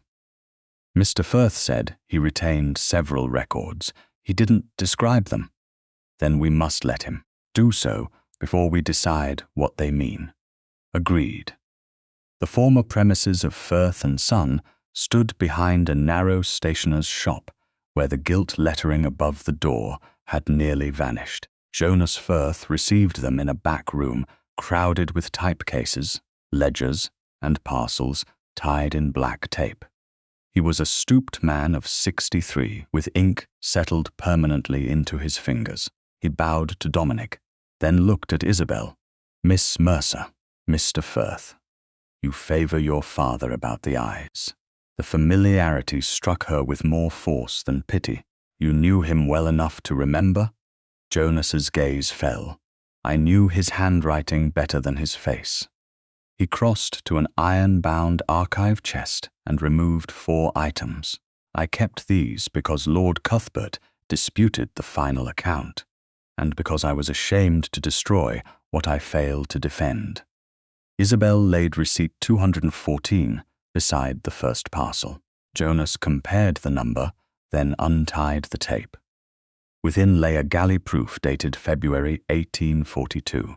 Lines of Latin ran down the page, but the margins were crowded with corrections in Reverend Mercer's narrow, forward-leaning hand. Beside several changes appeared Cuthbert's initials, each followed by a printer's mark indicating approval. "These alter argument, not ornament," Jonas said. "Your father corrected the force of the verb here, the sequence of the clauses here, and the meaning of an entire paragraph on the second sheet." Isabel recognized the passage. It matched the sequence, marked in the first quire by the brass swallow. "And Lord Cuthbert accepted them. His initials say he did." Jonas opened the second item, a compositor's ledger. Against job 214 appeared an original title line with 2 names, Reverend Matthias Mercer and Lord Cuthbert Marston. Beneath it stood a later instruction to reset the title page under Cuthbert's name alone. "Who gave that instruction?" Isabel asked. Jonas opened the third item, a signed covering note, Lord Cuthbert. The note ordered Mercer's name removed and described him as a private assistant whose acknowledgement would create confusion. Near the bottom appeared a Latin sentence meant to justify the change. The construction joined a completed past condition to a present result. Isabel heard Cuthbert's voice in the rear parlour. "If your father had understood his place, he would retain his honour." "It is the same habit," she said. Dominic leaned closer but did not touch the paper. "The same mixed conditional he used when he threatened you." "Yes." "Not the same sentence, but the same error." Jonas looked between them. "Does that prove he wrote the note?" "No," Isabel said. "His signature, the printer's record, and your custody matter more." The grammar only supports what the other evidence shows. Respect entered Jonas's tired face. He set the note down and opened the final ledger. Tucked into its cover was a sample sheet bearing a watermark of a crown above a fir tree. This stock came from Bellamy Paperworks, he said. Firth and Son first received it in April of 1845. I kept the invoice because the quality was poor. Why is that important? Lady Margaret asked. If any document claiming to be written before April 1845 bears the crown and fir mark, it was written on paper not yet in our possession. Isabel's pulse quickened. My father died in 1844. I remember. Dominic's expression became intent, but Isabel raised one hand. This proves only the date of that paper stock if we later see the same watermark on another document. Correct, Jonas said. It proves nothing about a paper we haven't examined. And the galley proof? Dominic asked. It proves Reverend Mercer supplied substantive corrections under Job 214. The compositor's ledger proves his name appeared on the first title setting. The covering note proves Lord Cuthbert ordered it removed. Together, Isabel said, they establish more than assistance. Jonas's hands tightened around the ledger. Yes. Isabel looked at him. Will you say all of this before witnesses? He glanced at Dominic. If His Grace commands. No, Isabel said. I'm asking you. Jonas met her eyes. Then yes, I'll say it. I told myself, printers don't judge gentlemen. The truth is that I had men to pay, presses under debt, and no courage when your father needed it. He rewrapped every original and returned them to the archive chest. The galley proof, compositor's ledger, covering note, supplier ledger, and watermark sample remained in his possession. Isabel took back only receipt 214. On the return journey, Lady Margaret settled into the forward-facing corner and opened her book. Isabel began opposite Dominic, but a draught entered through the carriage frame. Lady Margaret asked her to move. The only place away from the cold air was beside him. Isabel hesitated, then sat at Dominic's side. Their shoulders did not touch. Their hands rested on the seat between them, separated by less than an inch. Dominic kept his gaze on the passing streets. Thank you for correcting me in there. About the watermark, about wanting one clue to prove everything. You listened? I'm trying to make that a habit. Isabel's fingers shifted nearer his without contact. Keep trying. When the carriage reached Bloomsbury, a newsboy stood beneath the corner lamp shouting, Latin Maid captures a duke. Scandal in Mayfair. Dominic bought a sheet. The paragraph named neither of them directly, but its description of a scholarly servant, a disgraced clergyman's daughter, and a noble patron made concealment useless. It claimed that Isabel had turned a display of cleverness into private influence and suggested Dominic's judgment had yielded to fascination. Lady Margaret folded the sheet once. Portia or Cuthbert? Perhaps both, Dominic said. My solicitor can demand a retraction. Isabel took the paper and read the final line. Society will soon learn whether a duke values grammar above honor. A private correction won't answer a public lie, she said. Dominic turned toward her. Then tell me what will. The subscription dinner. Lady Margaret lowered her book. The dinner honoring Cuthbert? Yes. Isabel folded the scandal sheet over her father's receipt. He erased my father's name before respectable witnesses. I'll restore it before them. Dominic's jaw tightened. They will attack your birth, your employment, and every conversation you've had with me. I know. I can expose him without placing you before them. Then they'll say a duke invented justice for a woman he favors. She held his gaze. I will speak first as Miss Isabel Mercer. Fear crossed Dominic's face before discipline concealed it. "And what do you require of me? Stand beside me, not in front." He looked down at the narrow space between their hands. "I will." Outside, the newsboy shouted the lie again. Inside the carriage, Isabel chose not to move away. By Thursday afternoon, the 22nd of April, the small front parlor in Bloomsbury had become a war room without looking like one. Mrs. Finch's polished table held no weapons, only a list of witnesses, a clean copy of Isabel's dated sequence, and the scandal sheet folded beneath a paperweight, the 3 grey-tied quires, the printer's receipt numbered 214, and the brass swallow marker remained locked upstairs in Isabel's travelling case. Jonas Firth still possessed the galley-proof, compositor's ledger, authentic covering note, paper supplier ledger, and watermark sample at his Fleet Street rooms. Dominic had not asked for any original to be moved before the subscription dinner. Lady Margaret sat near the window with her notebook, while Dominic stood opposite Isabel at the table.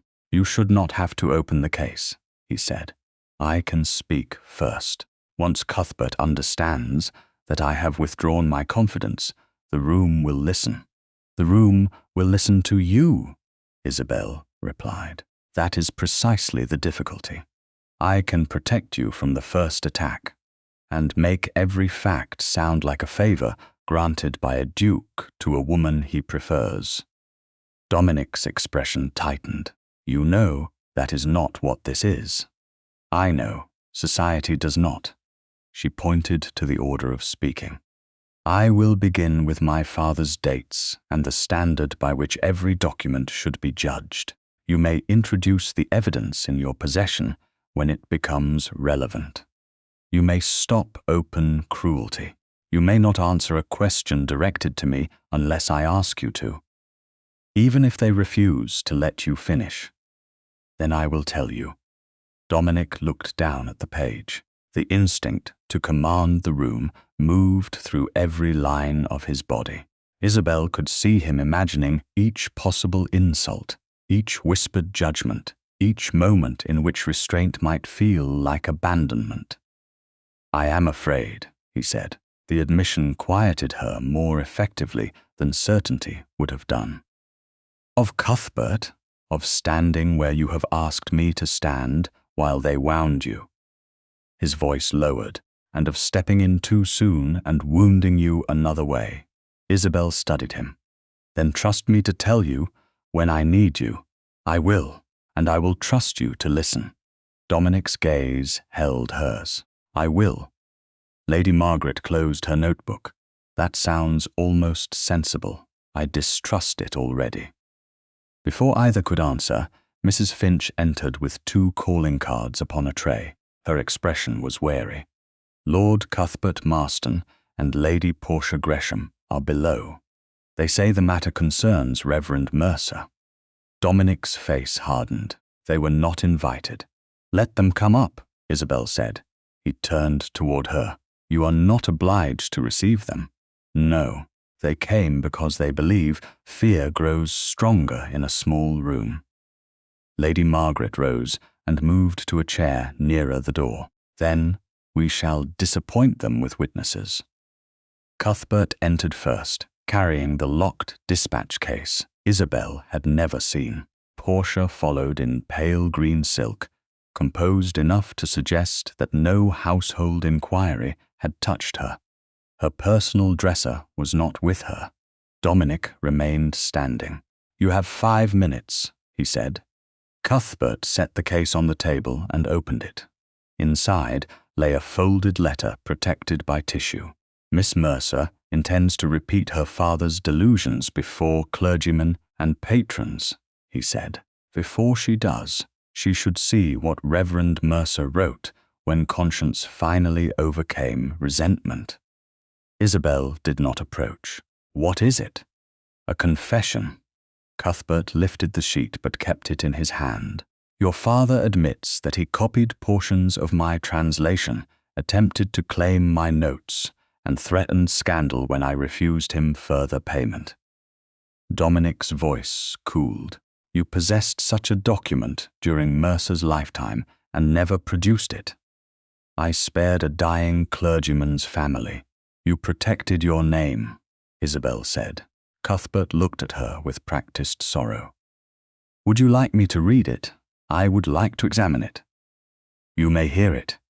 Then you are offering theatre, not evidence. Portia's smile sharpened. You are hardly entitled to dictate terms. It is said to be my father's confession. I have more interest in its condition than you do.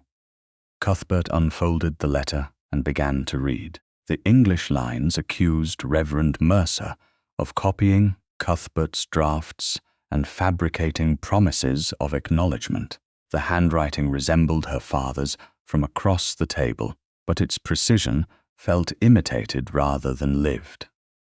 Then Cuthbert reached a Latin sentence of remorse. The construction joined a completed past condition to a present result. It was the same habitual error he had used in the rear parlour and the same pattern in his authentic covering note at Fleet Street. Isabel listened without interrupting. When he finished, she said, "Read the Latin sentence again." Cuthbert's eyes narrowed. Why? Because the conditional is wrong. Portia gave a quiet laugh. Must every accusation become a grammar lesson? Only when grammar reveals who may have shaped the sentence. Isabel kept her voice measured. That error does not prove the letter false. Lord Cuthbert used the same construction when he threatened me on the 13th, and the same habit appears in an authentic signed note held by Jonas Firth. It is a supporting clue, nothing more. Dominic did not move closer. He allowed the distinction to remain hers. Cuthbert folded the paper too quickly. As the sheet tilted toward the window, a faint mark appeared in the lower corner, a crown above a fir tree. Isabel felt her pulse change. "The watermark," she said. Cuthbert stilled. Lady Margaret rose. "What of it? Jonas Firth showed us the same crown and fir mark yesterday. His supplier ledger records that Firth and Son first received that stock in April of 1845. Isabel looked directly at Cuthbert. "My father died in 1844. Portia's composure flickered. "You have not examined the paper." "No, I have seen only the mark when Lord Cuthbert turned it to the light. That is why the document must be inspected beside the supplier ledger before witnesses."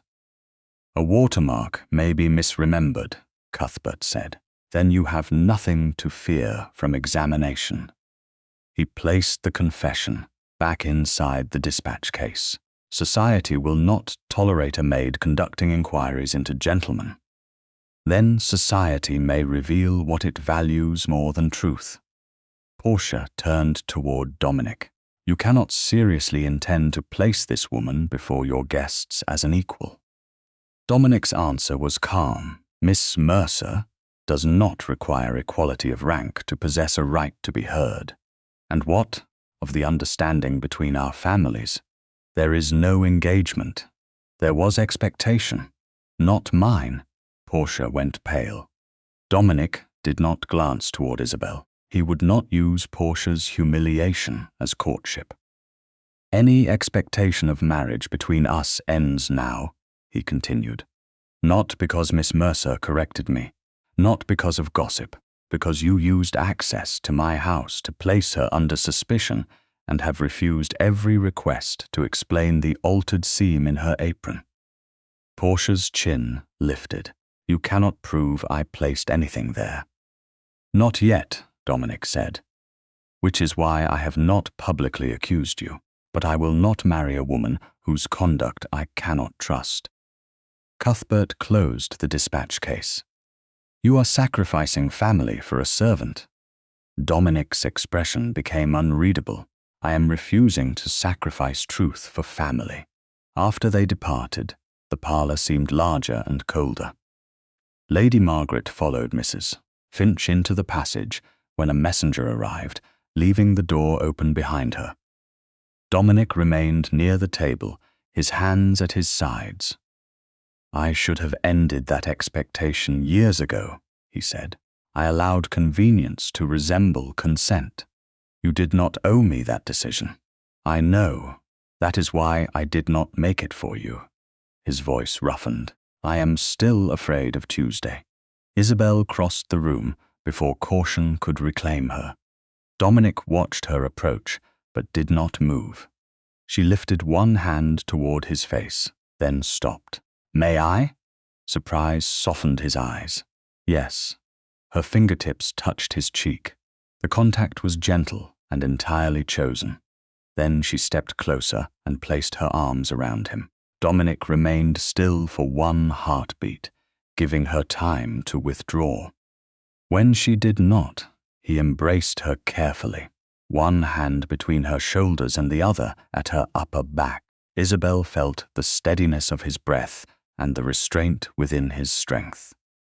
No wrong had vanished, no promise had become proof. Yet the trust between them no longer belonged only to words. "Stand beside me," she whispered. His arms tightened only after she leaned closer. "I will." When she stepped back, he released her at once. They did not kiss. Lady Margaret returned holding a small, folded note. "Portia's dresser has answered," she said. She saw Lady Portia place the page inside the apron pocket.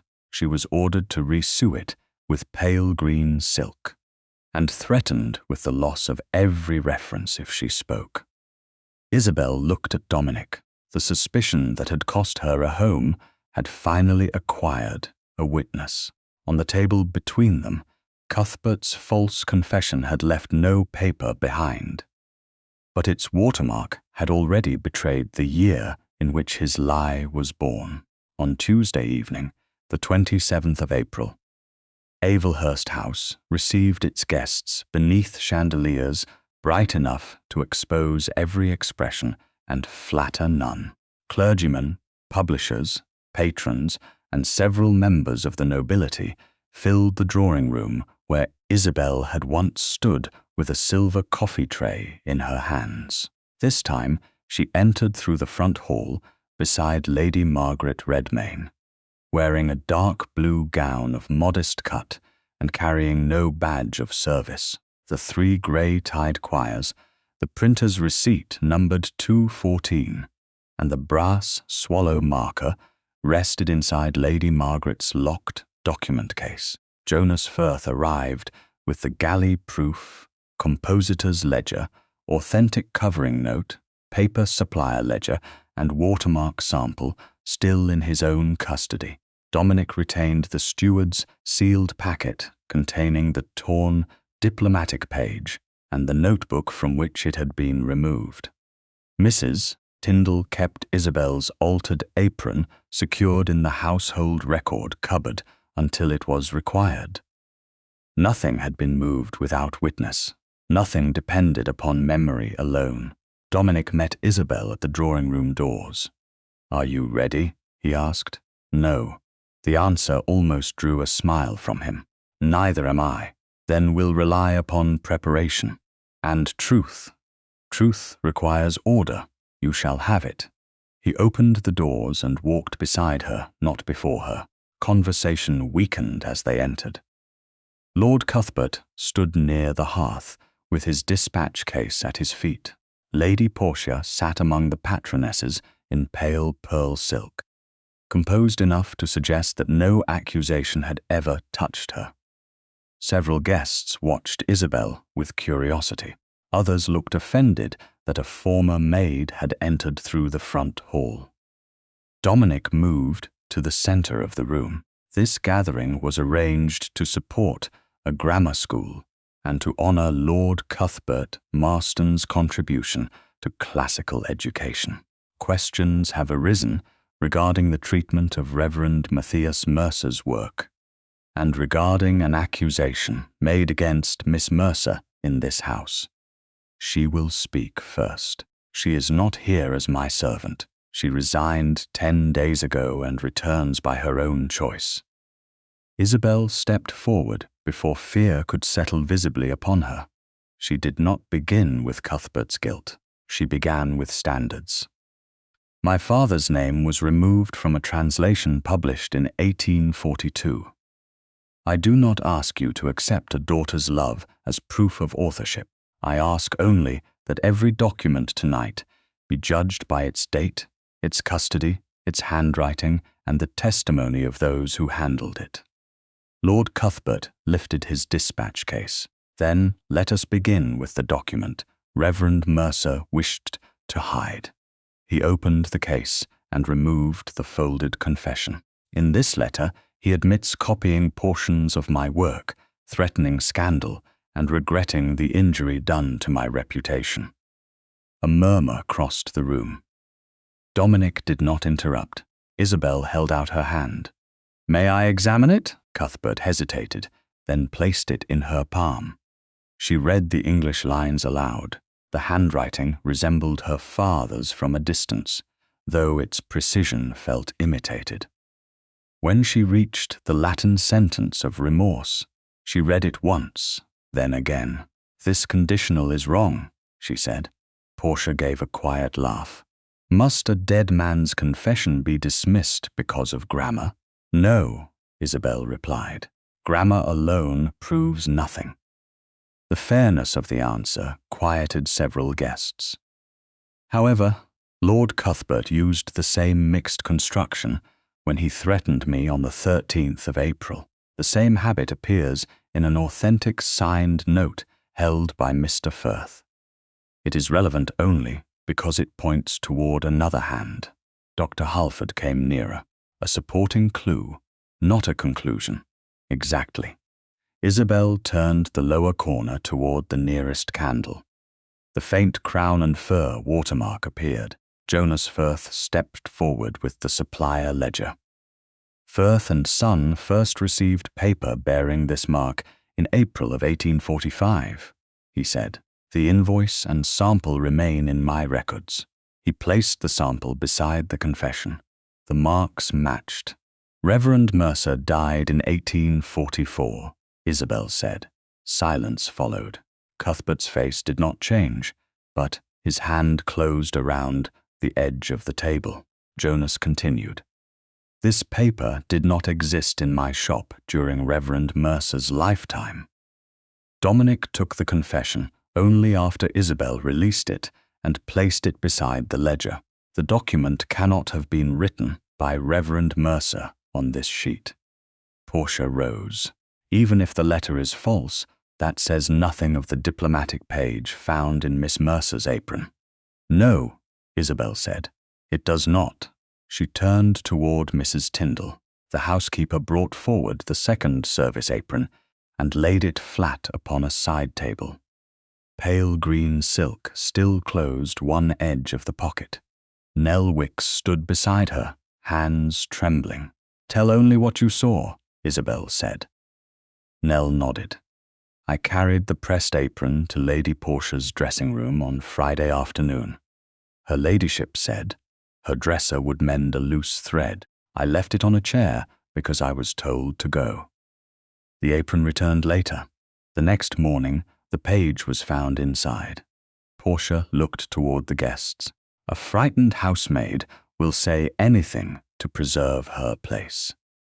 "Her place was protected before she gave her statement," Dominic said, "and she has not claimed to see the page planted." Lady Margaret moved toward the doors. A woman in a plain grey dress entered with Mrs. Finch beside her. Portia's face altered at once. The woman curtsied, though her hands shook. "I was Lady Portia's dresser," she said. "On Friday afternoon, her ladyship brought a folded paper from his Grace's study. She put it inside Miss Mercer's apron pocket and ordered me to close the seam." Portia stood rigid. "You lying creature." The dresser flinched, but did not retreat. "You said I'd never receive another reference if I spoke. You gave me pale green silk from your travelling workbox because there was no white thread in the room." Mrs. Tyndall placed a small spool beside the apron. The steward recovered this from Lady Portia's abandoned workbox after she left Avelhurst House. The silk matches the stitching. The dresser touched the seam. Those are my stitches. I made them under her order. Dominic opened the steward's sealed packet before the witnesses. He removed the torn diplomatic page and the notebook. The torn edges fitted exactly. Miss Mercer had no access to my study, he said. Lady Portia did. Nell established the route of the apron. The dresser witnessed the planting. The thread corroborates her account. Portia turned toward Cuthbert. You said this would be contained. The words escaped before she could stop them. Cuthbert looked at her with naked contempt. You have done enough. Dominic's voice cut through the rising whispers. Lady Portia, you will remain until the matter is concluded. No one will insult or threaten either witness. Then he faced the household staff gathered near the doors. I must state my own part. When the page was found, I prevented an immediate accusation, but I allowed Miss Mercer's room to be searched.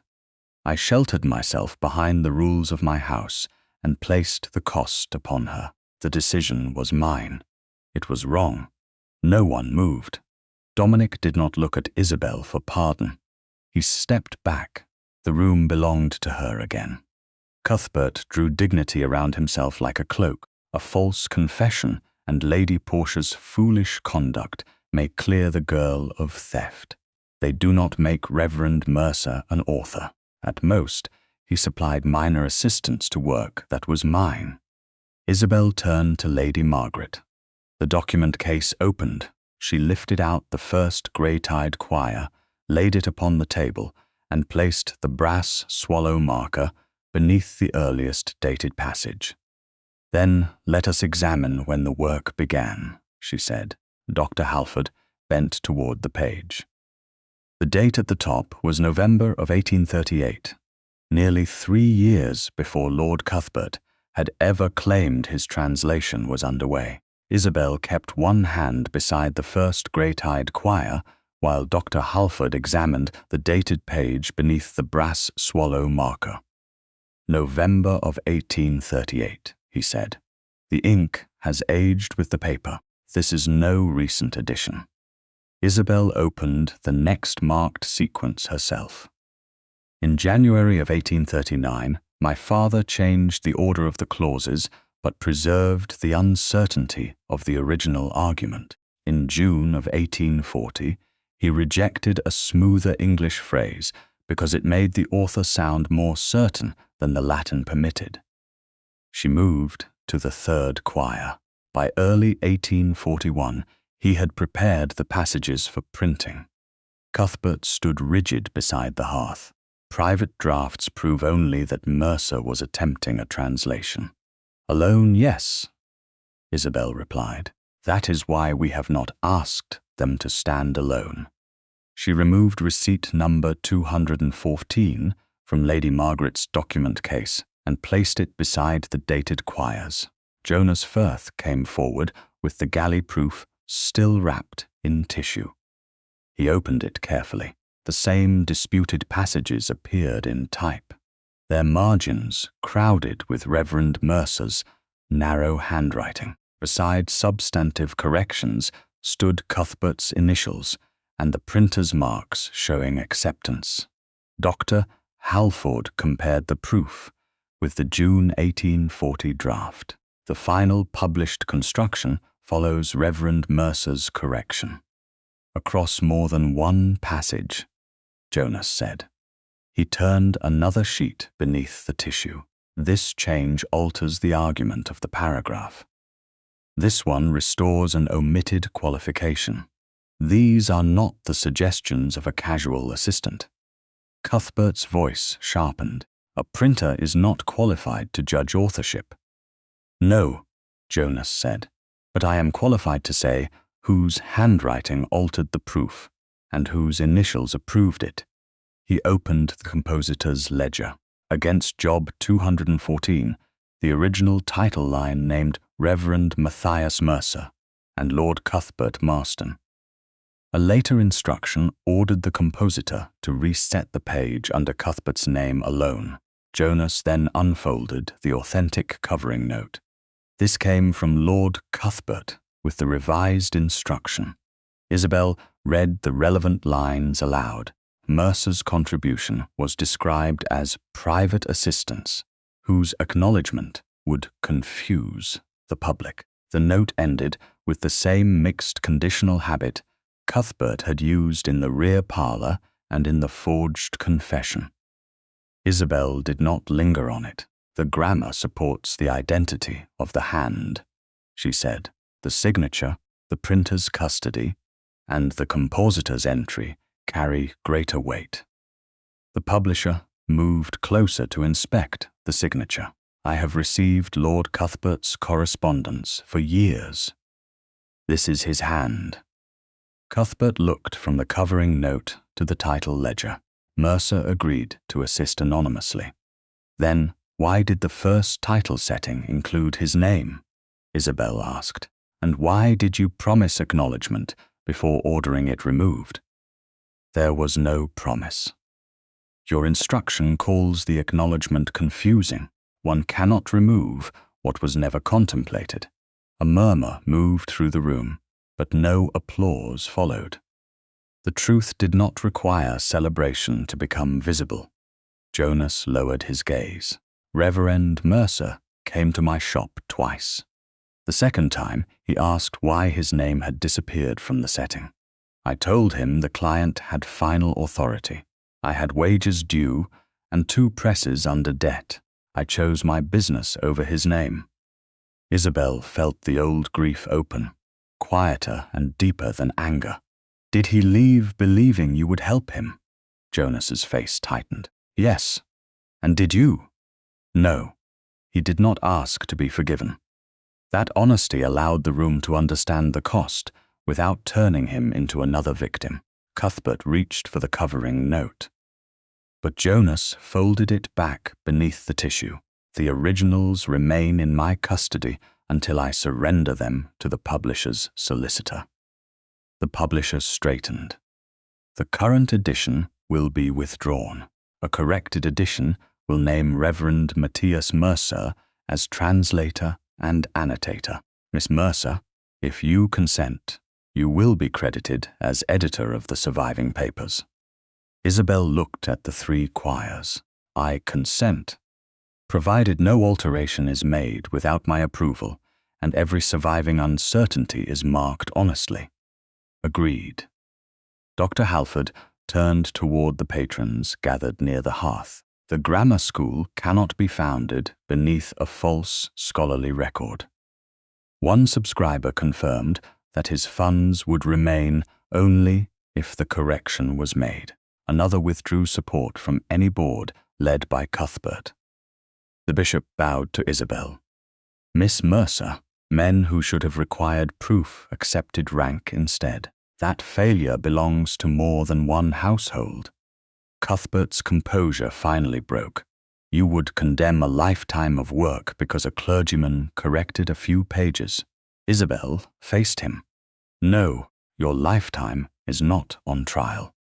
These documents show that my father's translation was used. His name was placed on the first title setting, and you ordered it removed. The false confession shows that after his death, you prepared another lie in case the truth survived. Dominic stepped forward only after Isabel finished. Lord Cuthbert Marston is removed from the grammar school subscription board. Avelhurst patronage is withdrawn from every edition bearing his sole name. You will not be received in this house. Cuthbert gave a cold laugh. You cannot strip me of my title. I have neither the power nor the intention, Dominic replied. You will keep the title. You will lose my confidence, my patronage, and the protection of my silence. Cuthbert left beneath a silence no rank could turn into admiration. The Marquess of Gresham had arrived during the evidence concerning his daughter. He now offered Lady Portia his arm. Dominic addressed her before she could speak.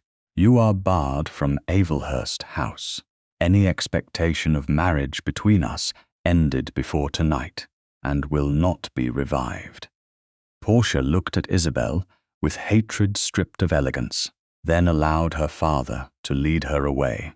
Dominic turned to Nell and the former dresser. "Your wages, references, and future employment are protected. No consequence will fall upon either of you for truthful testimony." Mrs. Tyndall drew both young women close enough to make the promise practical rather than ceremonial. When the guests had gone, Jonas surrendered the galley proof, compositor's ledger, authentic covering note, paper supplier ledger, and watermark sample to the publisher's solicitor. Dominic separately delivered the forged confession.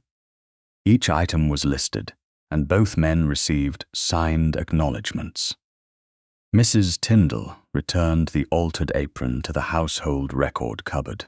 The steward placed Dominic's torn diplomatic page and notebook into a new packet, sealed it before Dominic and the solicitor, and asked both men to sign across the wax.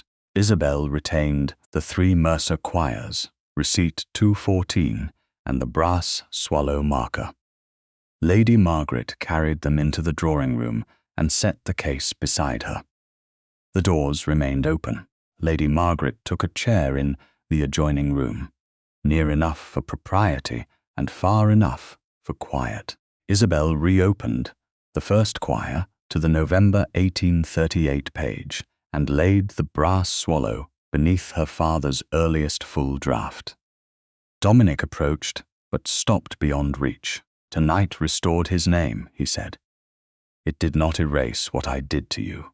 No, I will not ask you to call public accountability forgiveness." Isabel looked at him. "You listened when the room turned against me, because you asked me to stand beside you. And when your authority was needed, you used it after the proof, not instead of it." Dominic's composure faltered. "May I call you Isabel?" She let the question rest between them, remembering the first time he had asked and accepted her refusal. "Yes." His breath left slowly. "I have spent days searching for language that would not make this sound like gratitude, protection, or triumph. There is none complicated enough to hide behind." He drew one breath. "I love you, Isabel." She felt the force of every boundary he had learned to see. "I love you too, Dominic." His eyes closed briefly. She continued before hope could become assumption. "But I will not disappear inside your title. I would not ask it. Do not promise more tonight than you can live tomorrow. Then I will promise only tomorrow." His voice softened. "May I call upon you at 11? A smile reached her despite the tears she refused to shed before the room. "You may." Dominic looked at her mouth, then back to her eyes. "May I kiss you?" "Yes." Isabel crossed half the remaining distance herself and placed one hand over his heart. Dominic bent toward her slowly enough that she could withdraw. She did not. The kiss was gentle, warm, and restrained by the history that had made consent precious. Isabel answered without hesitation, lifting her other hand to his shoulder. When they parted, Dominic did not hold her in place. He waited until she chose to remain close. "Tomorrow," he said, "at 11, and no Latin tests. Only questions whose answers I'm prepared to hear." Isabel looked down at the open quire. The brass swallow marker rested beneath Reverend Mercer's name, no longer hidden in a servant's trunk, and no longer waiting for a powerful man to decide whether it mattered. On Friday, the 10th of September 1847, the first corrected copy of Reverend Matthias Mercer's translation arrived at Avelhurst House in a plain brown parcel that Isabel refused to let any servant open for her. More than 4 months had passed since the subscription dinner, and nearly 19 weeks since Dominic had begun calling upon her properly at 11 o'clock. Never before the appointed hour and never carrying a gift large enough to resemble persuasion. Their courtship had unfolded beneath Lady Margaret's vigilant approval through walks in Regent's Park, dinners where Isabel entered as a guest, and long editorial afternoons during which she compared her father's 3 grey-tied quires with clean printer's copies, while Dominic sat across the room answering estate correspondence. When his duties required him to leave London, he wrote without assuming she would reply. She always did. He never asked her to return to service. Isabel never allowed their growing affection to replace the work that had restored her father's name. Jonas Firth's original galley proof, compositor's ledger, covering note, supplier record, watermark sample, and Cuthbert's forged confession remained with the publisher's solicitor under separate entries. The torn diplomatic page and its notebook rested in the Redmayne archive inside the newly sealed packet.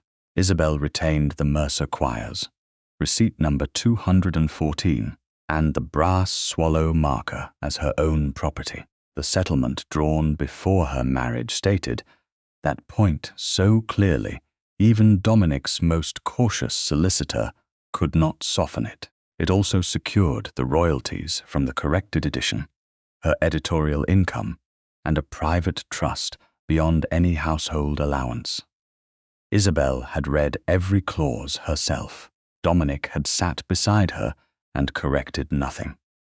2 days earlier, on Wednesday, the 8th of September, they had married by special license in the private chapel at Avelhurst House.